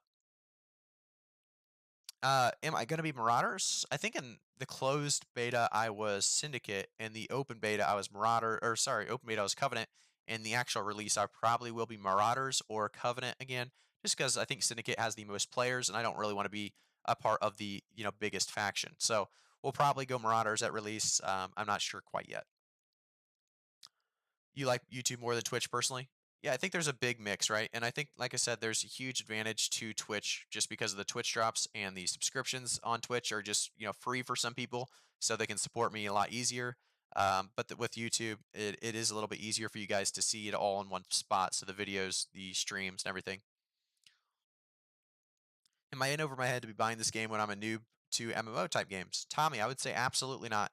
Uh, Everybody's a noob at some point, right? So everyone plays their first MMO at some point, um, unless they really just want to miss out. But this is definitely an MMO that looks worth the time. Some MMOs are just not worth it. And this like I said, this is one that definitely seems worth it to a lot of people. There's a reason a lot of people are starting to buy this game and play it. How's the PvP content? I mean PvE. Oh, PvE content, it's great. I did some of the level 60 dungeons and they're absolutely fantastic. I'll have those videos uploaded, like I said, later in probably this upcoming week. So if you guys want to see some guides on that, make sure to subscribe to the channel on YouTube and then follow me on Twitch as well. I'll definitely be posting and playing so much PvE and PvP in the upcoming weeks ahead. But the PvE content's great. The level 60 dungeons that they have right now with the most recent buffs to really health and damage make them actually a little bit harder. The mechanics on them actually do have some scary parts to them. So specifically with the Garden of Genesis, there's a point in time where the boss screams, and if you get hit by the scream, it can one-shot you in even medium armor level 60 with good gear. So you are going to have to either go heavy armor, take the damage reduction or damage loss, I guess, from the heavy armor, or you could probably just dodge the ability, but it's very hard to dodge. So keep that in mind. There's a lot of cool, unique mechanics in Garden of Genesis and Lazarus Instrumentality, which are both, like I said, those level 60 dungeons. But they did have a recent update to those, and the bosses are buffed with damage and health. And like I said, I will have the content available to you guys at release. I'm coming from Destiny, and I'm hoping I enjoy this. Oh yeah, I think everyone will enjoy this game. And if you don't enjoy it, take it slower. Enjoy the actual game itself before trying to start PvPing and doing some of the hardcore stuff. This has to be one of the most user-friendly new MMOs ever. Simple to understand, only 6 action skills, 3 keys to utilize at any given time, with additional 3 other keys to potions, etc. It is the most noob-friendly MMO in my opinion as well. I think it's just crazy that they're so noob-friendly, yet there's so much outplay potential when it comes to PvP and PvE as well. With iframe dodging, it's just huge, huge, huge.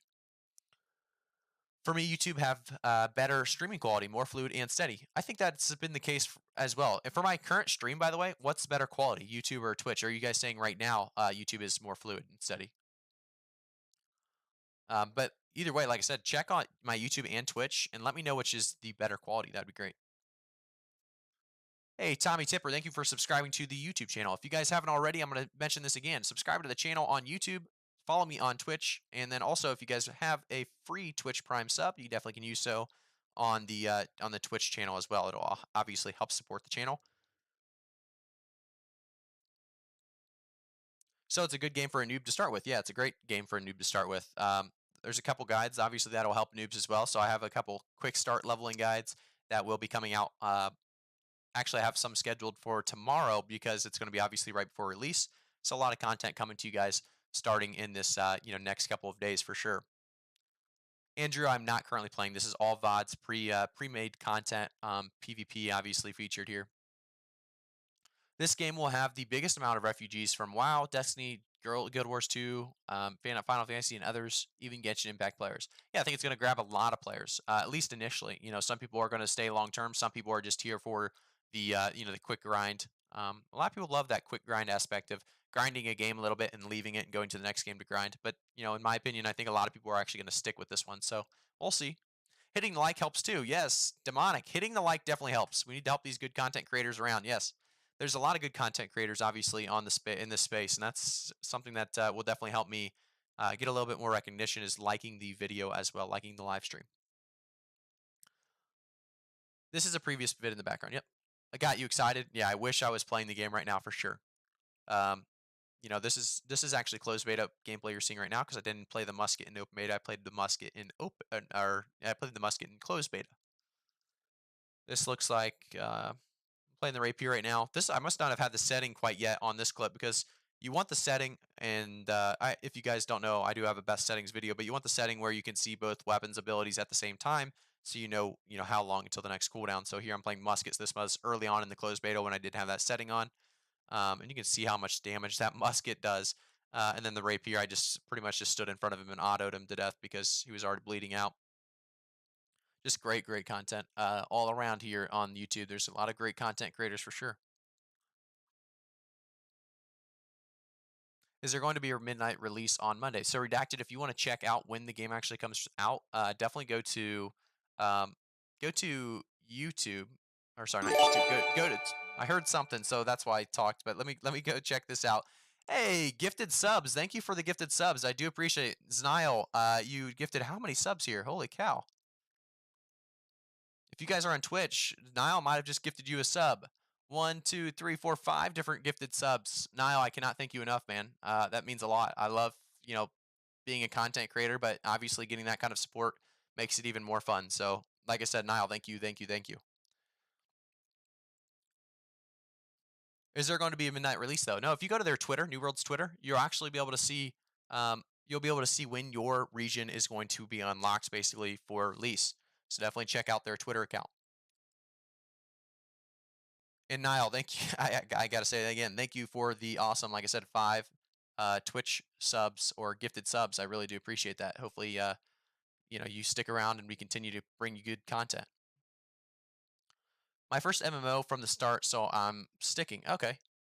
Yeah, I mean, a lot of people are going to stick for sure. And Niall, I haven't seen you actually type in the chat yet, so you're just lurking and you're supporting. I feel like maybe you have earlier, but I haven't seen anything recent out of you. I was going to go back and see if you had anything that I didn't talk enough about it, so I could talk a little bit more about it. So if you have any questions, comments, let me know so I can actually, like I said, deep dive into yours. Hey, Drago, thank you for following on Twitch. Hey, TradeHub SC, thank you for subscribing on YouTube. It's pretty cool. We go in little streaks of big support. So we go in streaks of follows and subscribers on YouTube and Twitch and gifted subs. It's pretty awesome. Thank you guys again. Have you played the bow yet? If so, what is your favorite secondary with it? Andrew, I've played the bow. The bow is definitely one of my favorite weapons in New World. It's going to actually be one of the three weapons I start with. That's going to be bow, fire staff, and rapier.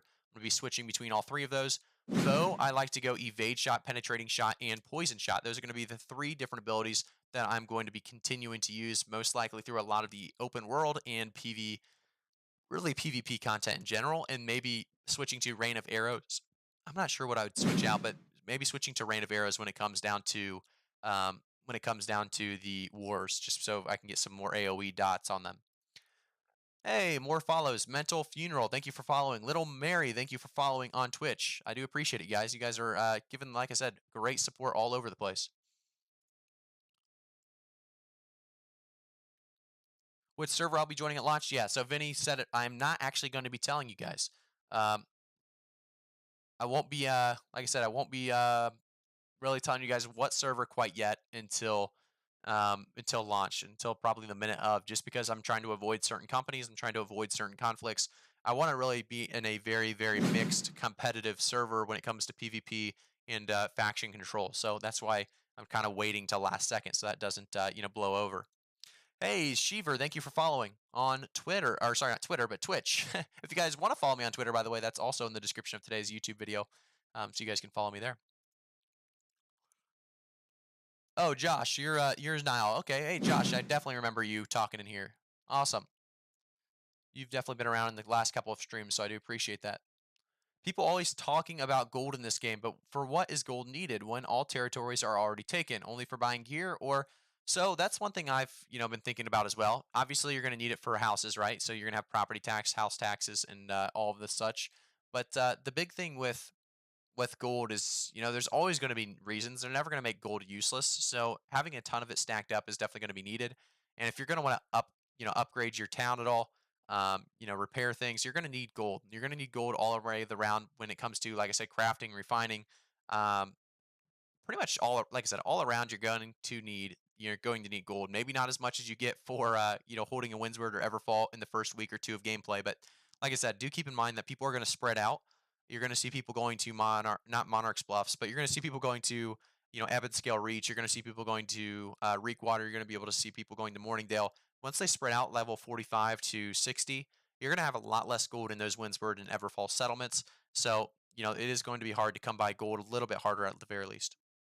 Look at this. By the way, I'm in war. I'm putting my turret down. I'm pretty sure I put the turret down, and I'm about to try to get in, and some guy comes up and jacks it. I remember. Look at this.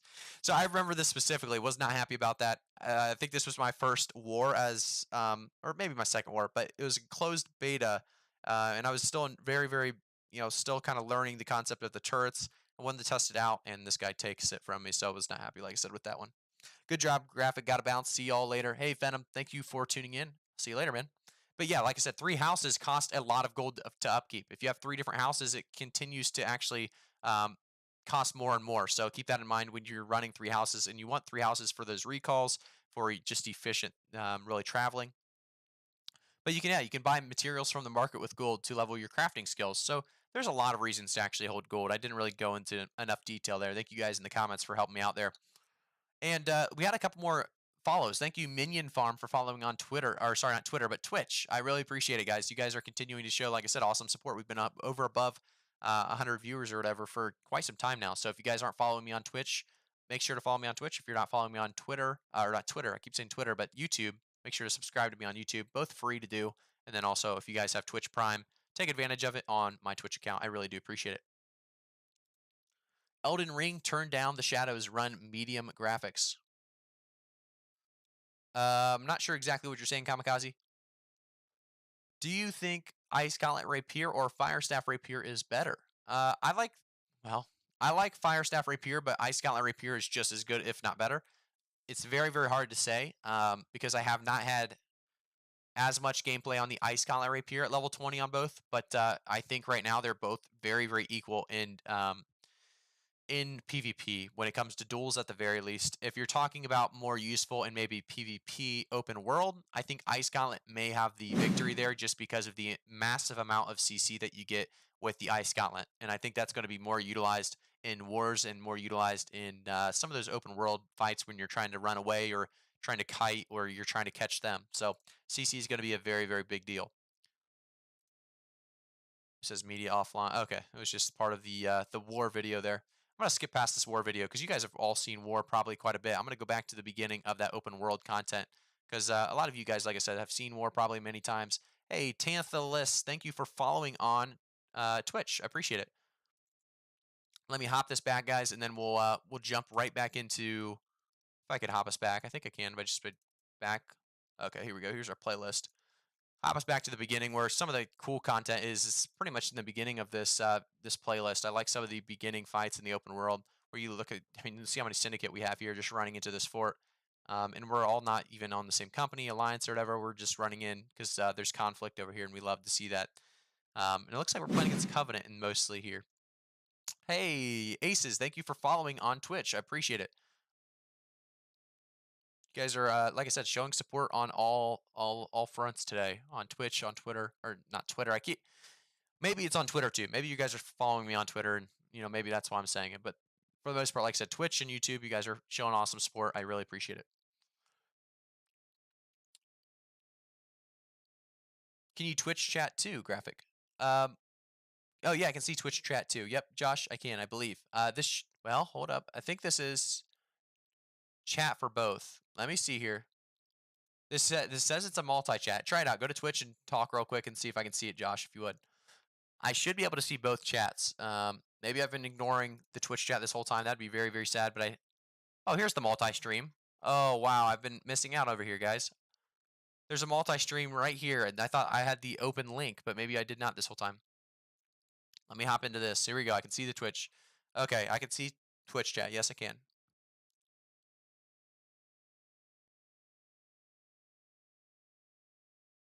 Okay, I got the multi-chat up, so if you're talking on Twitch or you're talking on YouTube, I'll see your chat either way. Thank you again for bringing that up, Josh. I thought I was watching both, but I guess not. You can see how fast you can, like I said, get these kills with the rapier. If you really get into some of these fights, you're going to take people out pretty quickly if you can actually stay on them. That's the one thing with rapier that's tough, though, is it's hard to stay on people. Hey, Steve, thank you for following on Twitch. I appreciate it. We have a lot of follows on Twitch. You guys are, like I said, supporting on both platforms, and that's exactly what we want to see. I know a lot of you guys have been talking about different weapon combos. I'd say the one I've heard the least about. I'm trying to think about which one I've heard the least about. Heard a lot about Sword and Shield. Heard a lot about the Ice Gauntlet Fire Staff.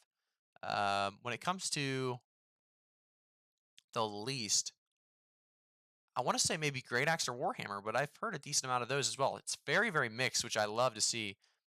Maybe Musket, but I've heard a lot about that this stream as well. So I think it's going to be a nice mix of gameplay coming through a lot of different weapons and combos. Valhalla is going to be insane for PvP. Yes, it is. I think Valhalla is going to be one of those, one of those servers that is going to have the most PvP. However, it's going to be a cluster, right? You're going to have, I think, streamers on that server as well, right? So you're going to have insane queue times in the beginning of the game or at launch. It's going to be really, really, really, really rough, I should say, when they only have 1,000 to 2,000 players per server in the beginning, and they may change that and get more people per server, but in the beginning, a lot of people are going to struggle with that. Warhammer, Shield, and Sword are probably one of the lowest combos, like I said, that I've probably heard of as well. That's probably a solid combo that people haven't really talked about. I like Sword and Shield, and I like Warhammer. I think they both have a place in PvP and PvE. Obviously, Sword and Shield huge in PvE, but Musket and Life Staff are a rare combo. Musket and Life Staff is a very rare combo. Yep, I would agree with that. I think the Life Staff can use anything, and but if you're going to life staff, why would you really use musket? Doesn't make much sense. It's not like life staff, is intelligence focused. Obviously, focus is the primary attribute for life staff. Couldn't get or couldn't ever get a new graphics card, so I settled on a new mouse and keyboard and a blue mic. Oh, very nice, Niall. That's what you're going to need for this game. You're going to be running very, very smooth, hopefully. A lot of you guys, have you guys had, by the way, any FPS issues with this game? I'm running a 3090, so I have no issues, obviously. It would be very bad if I did, but I'm just curious if you guys have any optimization issues. Is your settings kind of getting messed up? I've tried to help a couple people, so I'll probably make a video on the optimization settings. But for the most part, like I said, a lot of people are having not too many issues there. Hey, Shabble, thank you for tuning in. Hello, gamers. The company I'm with is going Valhalla. Just looking forward to open world flagging people all over the place. Avoid big name streamers like the plague. If you're ranged, you can just run with the light gear. Yeah, that's true as well. If you're ranged, you can actually just run away with light gear. And yeah, I'm avoiding big name streamers as well. Hey, Chris and Tiago, thank you for subscribing to the channel on YouTube. I appreciate it. RTX 3070 is dropping 60 FPS in the cities. Oh wow. Okay. Um, I wonder what FPS I'm at in the cities. I haven't checked that too recently, but for the most part, like I said, I don't think too many people are having too big of issues. But uh, Little Mary closed was fine with 1070, but heard open was worse, but missed the open. Okay, so you missed the open. Honestly wish I knew which server to choose, but for sure want to stay away from big name streamers. Yeah, I think a lot of us are definitely trying to avoid those big name streamers. And that's also, like I said, why I'm kind of, keeping my server kind of hidden what I'm going to be playing until like about a minute until release. So you'll see what server I select. But that's about the only way you'll be able to see what server I'll be playing on. Do you have a server picked yet for the community? No, I don't. I am trying to avoid actually having a streamer community Shable. I want to kind of really stick to having a balanced faction wise. Just a lot of competitive PvP, whether it's wars or outpost rush or open world altogether. I just want a very competitive, balanced factions, and I think the best way to do that is to kind of avoid having a community server. It's not like we can't all talk and talk about our experiences, show off our clips or whatever else in the community. I think the biggest thing is to not really bring that kind of I don't know. I didn't love the idea of making my own company either because I want to focus on content, give you guys the best content possible, and I wouldn't be able to do both at the same time. It's not really something that I probably would have time for giving you guys, like I said, good content and making a company that you guys are all happy with. Or syndicate. Niall, you're going syndicate. It sounds like. Then maybe we'll have fun introducing you to the Spark. There you go. Do they say we can only have one character per server cluster? I believe so, Demonic. I believe you can only have one character per server cluster. It'd probably be bad news if you could have more than that. So, I believe it's one character per server cluster at the very most. I think maybe even per region. I'm not sure about the per region though.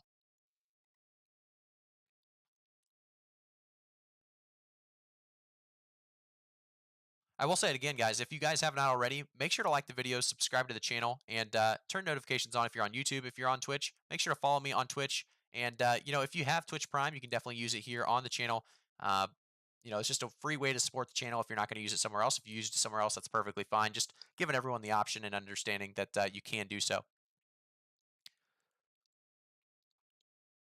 My biggest worries are when I upgrade to Windows 11 next week. Hopefully, don't doesn't mess with my games, especially New World.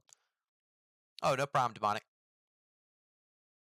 We still don't know how many people will be on servers. No, we don't know how many people will be on servers, but there is a tweet that I was looking at the other day, and they replied to somebody saying you'll be on a server with up to, not up to, sorry, they said with around, I think it was around or about, um, uh, basically the wording was around that 1,000 players per server at the start. And I think, they are going to ramp that up if they're not having problems, lag issues, um, but we'll see what happens there. Hey, Tanthalus, thank you for subscribing with your Twitch Prime. I appreciate it. We've had a lot of subscribers with Twitch Prime in today's stream alone. So there's really not much more to say than thank you. I really do appreciate the awesome support. You guys have been killing it on both fronts, YouTube and Twitch. So if you guys haven't done and followed me on both sides or both platforms, make sure to definitely do so. Any thoughts on my link? I can check out your link, I believe. Hopefully, it doesn't pull it up on the stream. I don't believe it will. So that's the only thing I haven't the only reason I haven't done that quite yet, Niall, but let me see here if I can pull it up. Okay, I'm pulling it up on the side for you now. New World early game tips. Okay, yeah, I've seen something like this. And I'm making a video pretty much going through each and every one of these New World tips. So I do like this link. I don't know if you made this one specifically. This one looks a little bit more in detail than the one I was looking at and the one I made in video. But like I said, there's going to be a lot of people excited about New World. And I think, just getting some of this content out there for those people that are just going to be starting.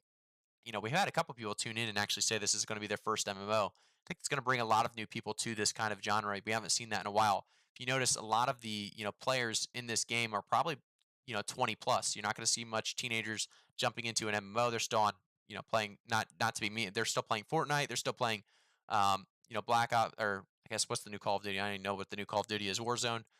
They're still playing a bunch of those other kind of games, just fast and action packed nonstop. And I'm seeing more teenagers getting involved with New World than any other MMO recently. So we'll see how that goes.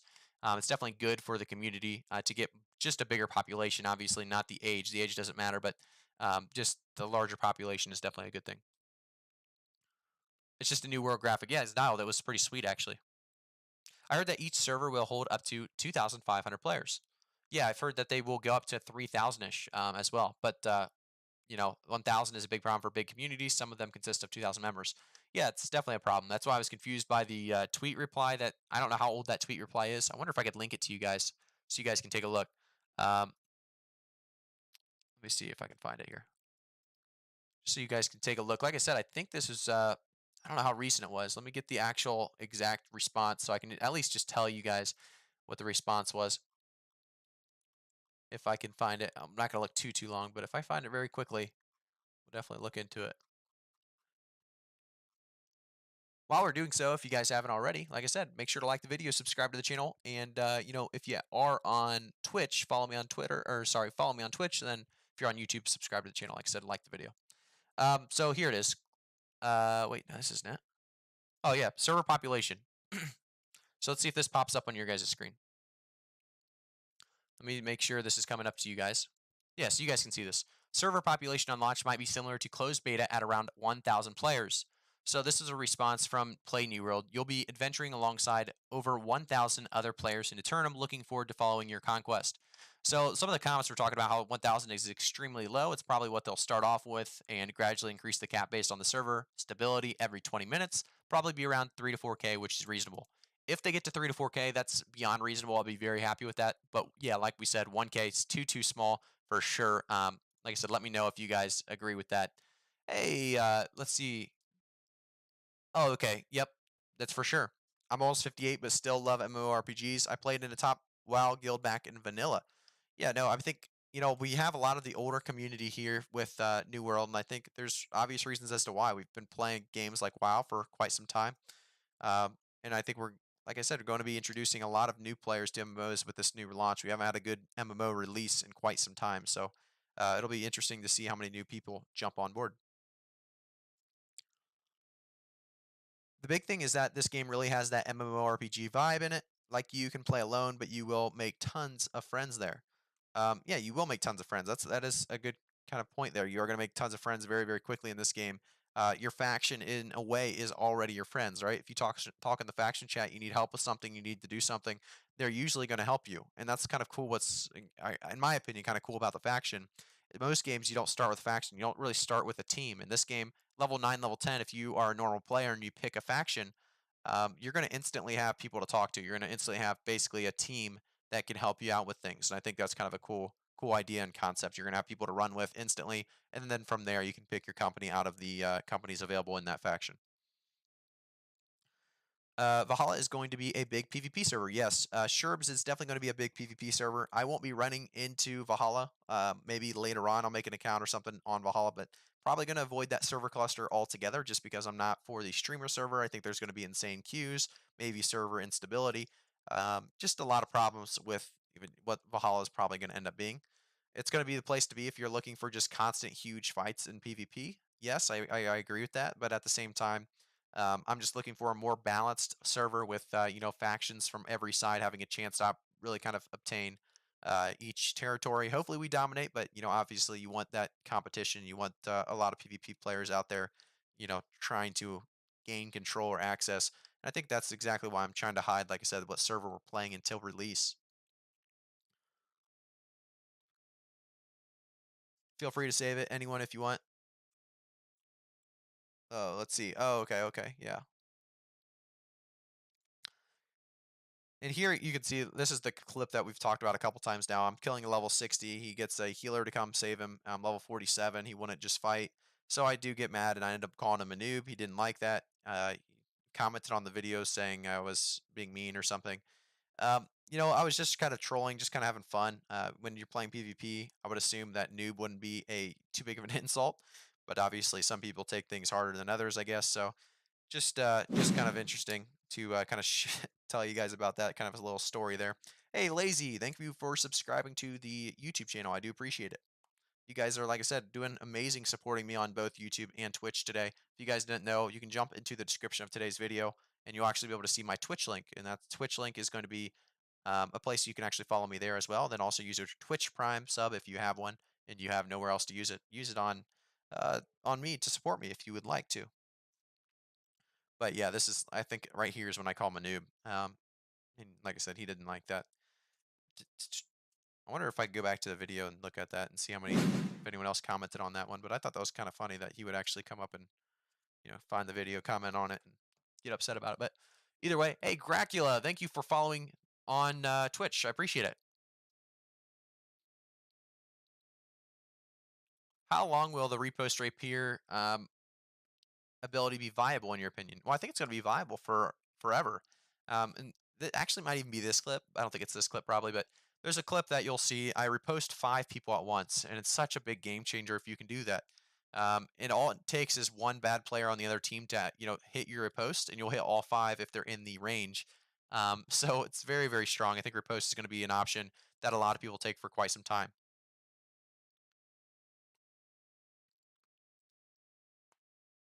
For example, the company I played in.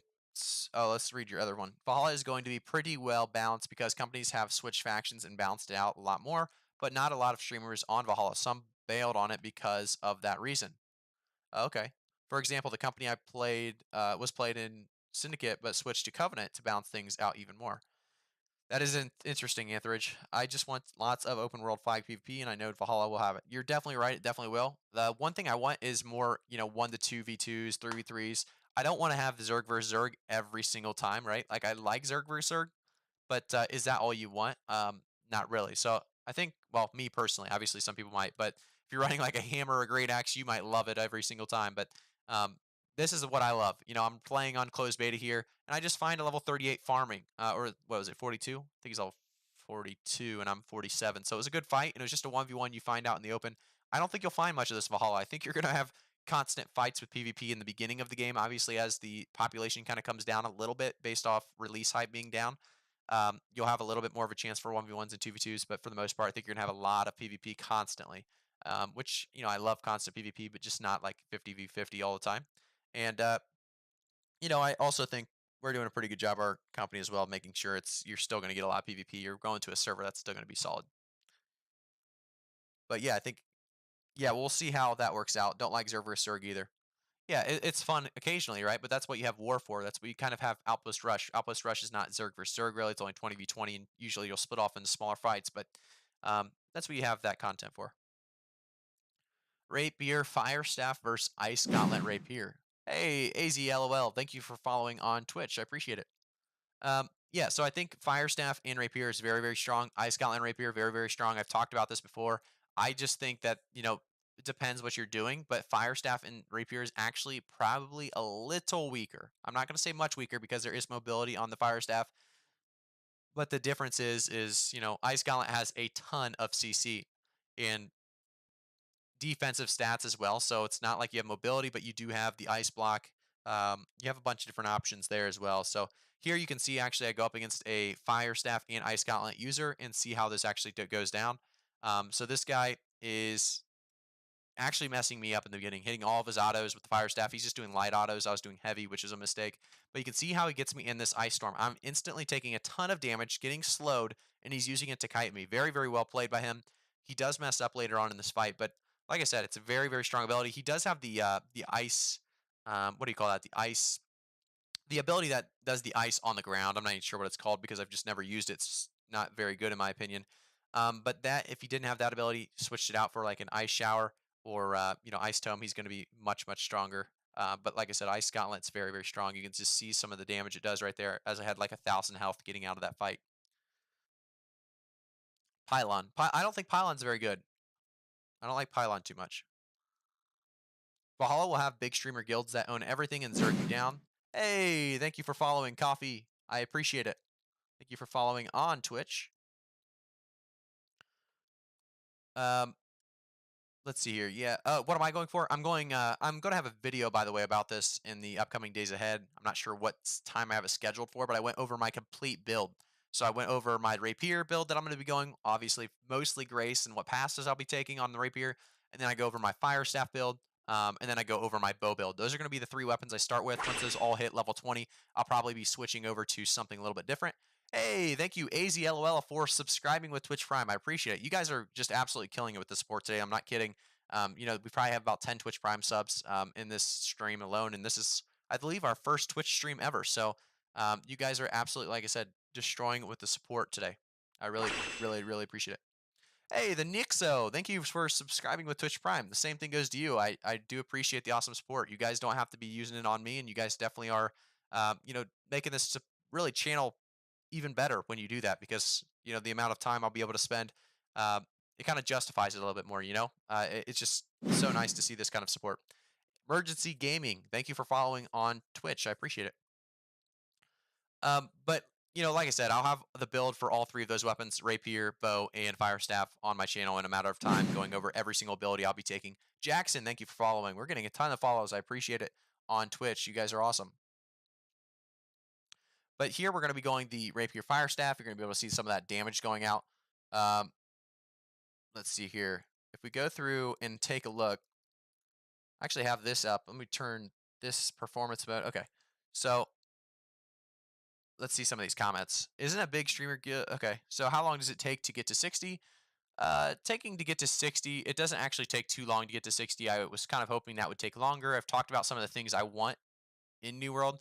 Maybe a New World wish list would be a good video. I could go over some of it now on the stream, and we'll talk about a New World wish list, maybe a video over it, just so maybe Amazon Game Studios, if they have the time, will actually take a look.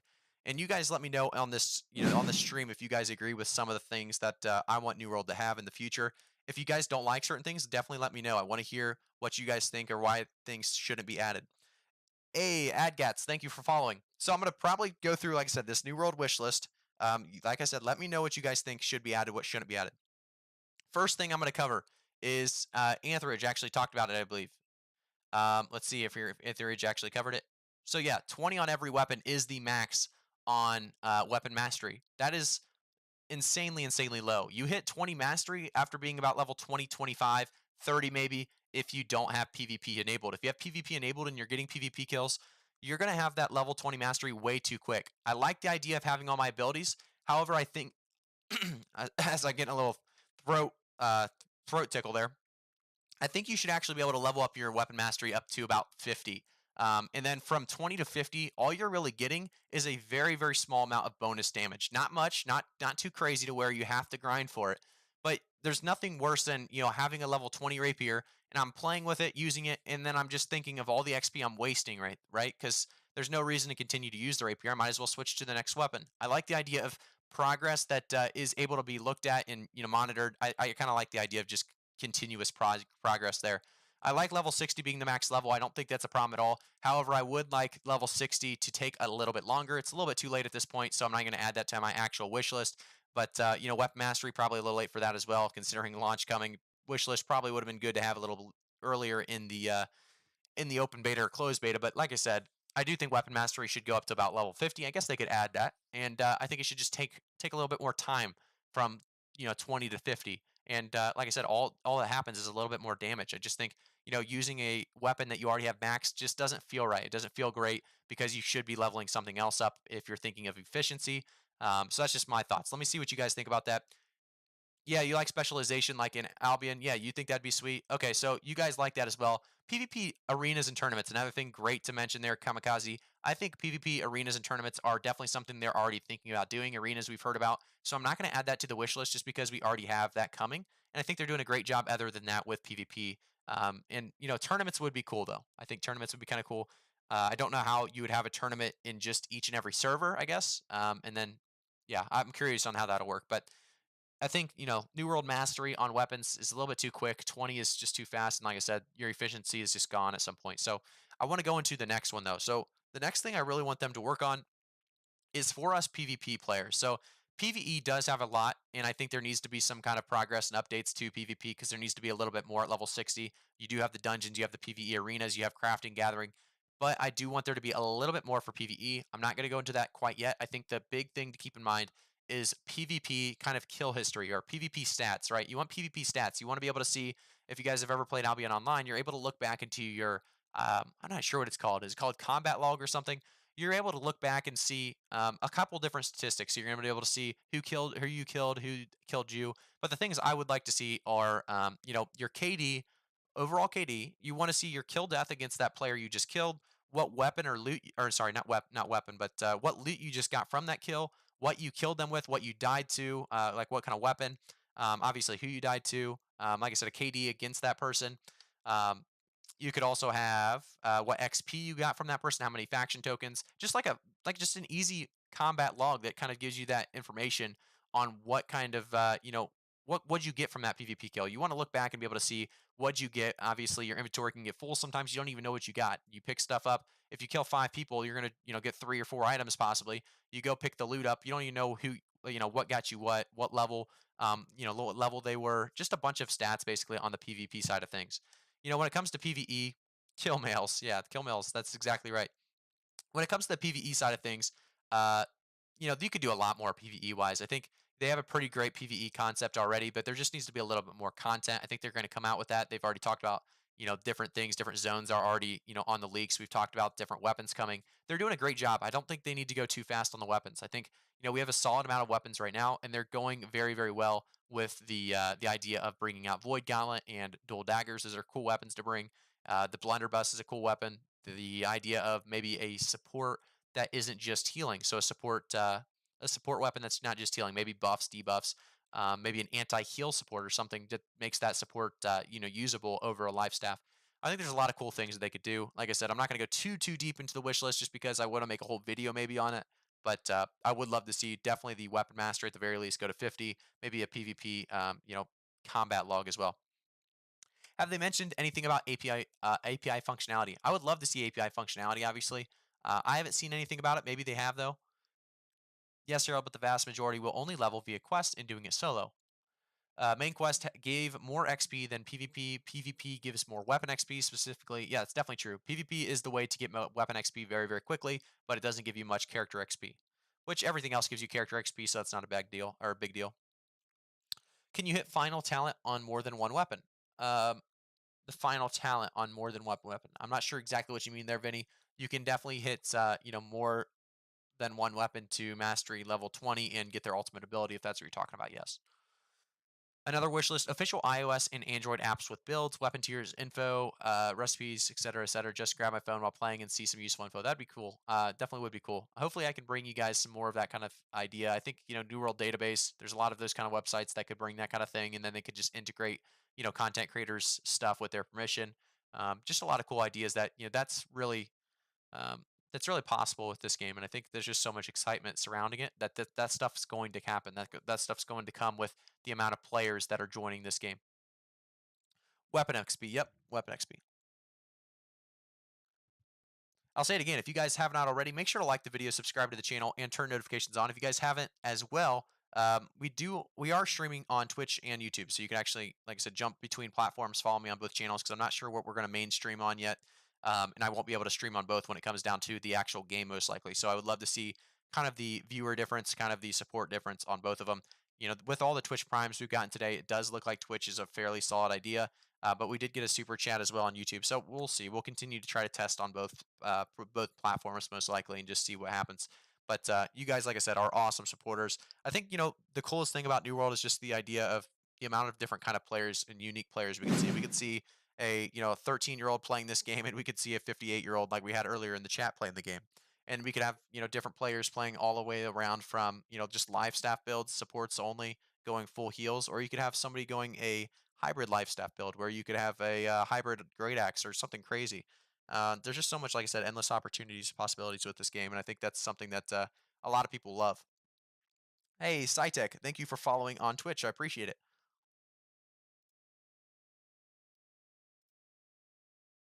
And like I said, there's just so much cool things about this game. And you guys are any advice for I'm gonna read your chat, BB, real quick. Any advice for someone starting from fresh? I've only ever watched people play the game from like level 30 plus, not from the beginning, so not sure what's good and what's not. Yeah, BB, you honestly want to just do what you enjoy doing. And I know everyone always says that, and that's not what you want to hear. So I'm going to go a little bit more in detail. If you want to go fully about just getting things done quickly, speed, Hatchet's going to be the way to go. Hatchet has Berserk, an ability that speeds you up quite a bit. It has Undying. It has a lot of just straight up damage to these mobs. Um, but if you want a little bit more in detail on what, not just what weapon, but, what kind of things you want to be doing along the way, what you should be gathering, what you should be collecting in order to complete those quests later on, I will have a guide come out on, I believe, just tomorrow. I believe that comes out. So it's going to be a level 1 through 25 guide.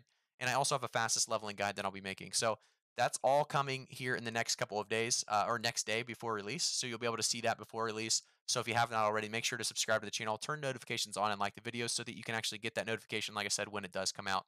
There's going to be a lot of cool content coming out in the next couple of days as well. And I'm going to focus a lot on playing the game, getting high levels, so that I can actually show you guys some of the late game content before you guys are actually able to do it. So you have guides, tutorials, and tips. But thankfully, I was able to hit a lot of those late game content already. So I'm going to have some guides kind of pre-made as well. I'm seriously considering buying back Amazon Prime again just for New World. Yeah, it's unbelievable. The amount of support that New World's going to give to Amazon Prime users or members is just going to be crazy. It's almost worth it for New World players.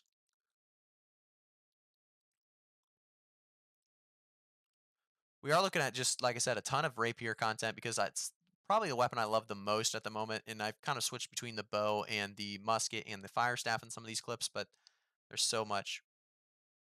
Links, this is not a better mic actually. It's the same one. So you're telling me this is better than my other mic and it's the same one? I do have a different mic that I should be using, but then I can't. I can use my headset and that mic, but it might pick up background noise. The other mic I am going to hopefully start using more. But if this mic's working for streams, I'm going to keep this microphone as long as possible. What weapon combo am I going on release? Hey, Links, thank you for loving the vids, man. Um, Weapon combo on release, I'm going to be probably sticking with, like I said, the rapier, fire staff, bow. I'm probably going to skip out on the musket in the beginning just because I need mobility or I'll probably die. Uh, and like I said, fire staff and the bow have mobility, and the rapier have mobility. All three weapons have mobility. They have outplay potential, and that's what I love in this game. I am going to be making a video, like I said, going through every single ability that I'm going to be using through the early levels as well as really late game. So I go through my mastery level 20 build that I'll be using in open world content, which is going to be, like I said, the bow, fire staff, and the rapier. So that video is coming out soonish. So just keep an eye out for that as well.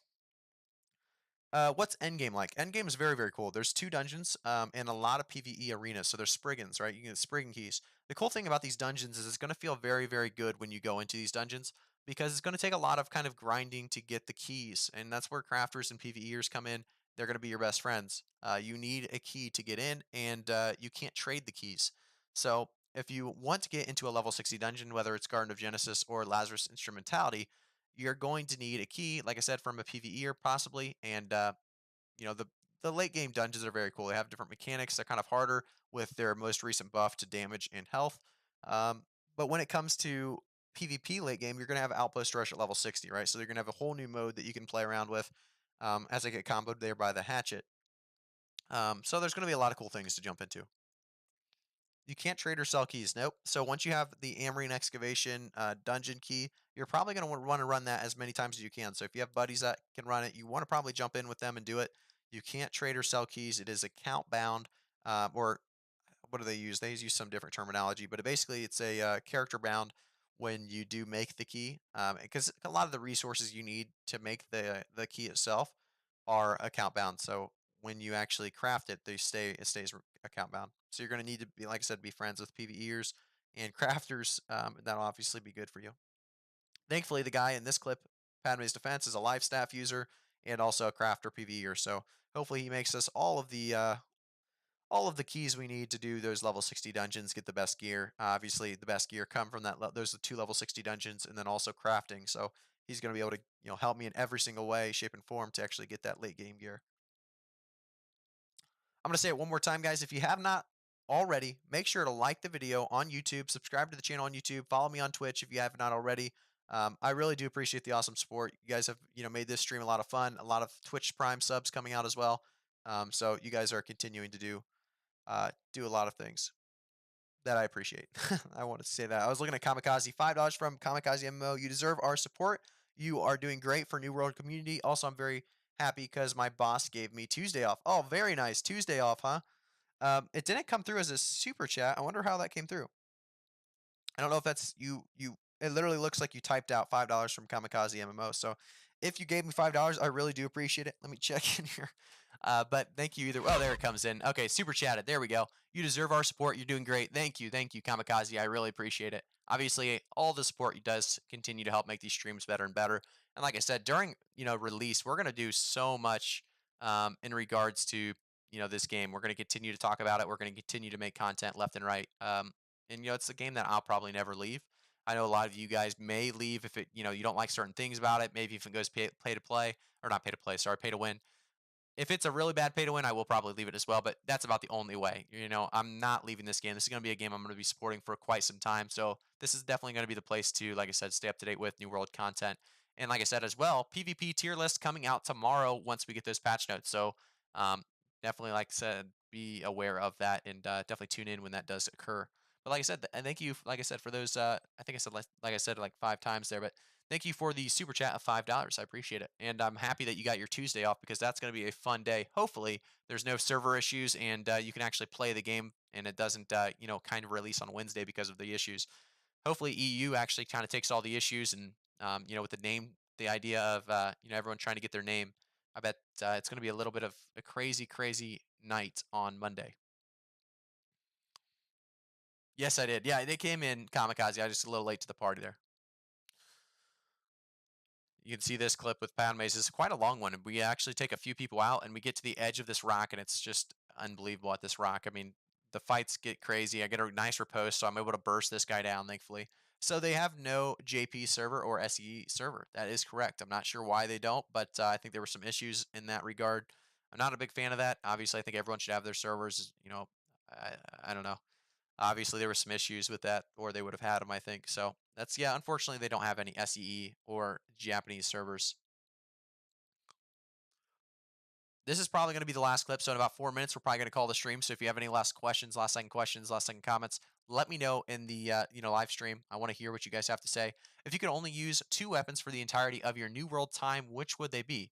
That's very, very hard. I would actually like to say rapier and dual daggers, but that would be a terrible combination probably together. So I'm probably going to say rapier just because I know it's a good weapon and I don't know much about the dual daggers quite yet. And then I would probably say that's very hard. Very, very hard because I think bow late game is going to be really fun. But I'd probably say fire staff rapier. I think, it's hard just because I haven't played enough late game bow quite yet to really make the decision that it's better than fire staff. I want to say it is late game because it scales so hard, but at the same time, fire staff, so, so good. Hey, I would like to play tank in PvE and something like bow rapier in PvP. How hard would that be to manage 2 completely different builds? Is that even possible? That's definitely possible. You can definitely manage 2 different builds. Um, the cool thing about this game is obviously, like I said, it's classless, right? So you can actually play anything you want and you can just jump around from build to build. Getting to level 20 mastery in this game is very, very quick. And because of that, you're going to have a great opportunity to really switch weapons up. So you can get probably level 12 mastery at level 20 on both of your weapons. And then from there, you can actually, like I said, you could switch up at level 12 mastery. You're going to have a lot of abilities. You're going to have some passives already.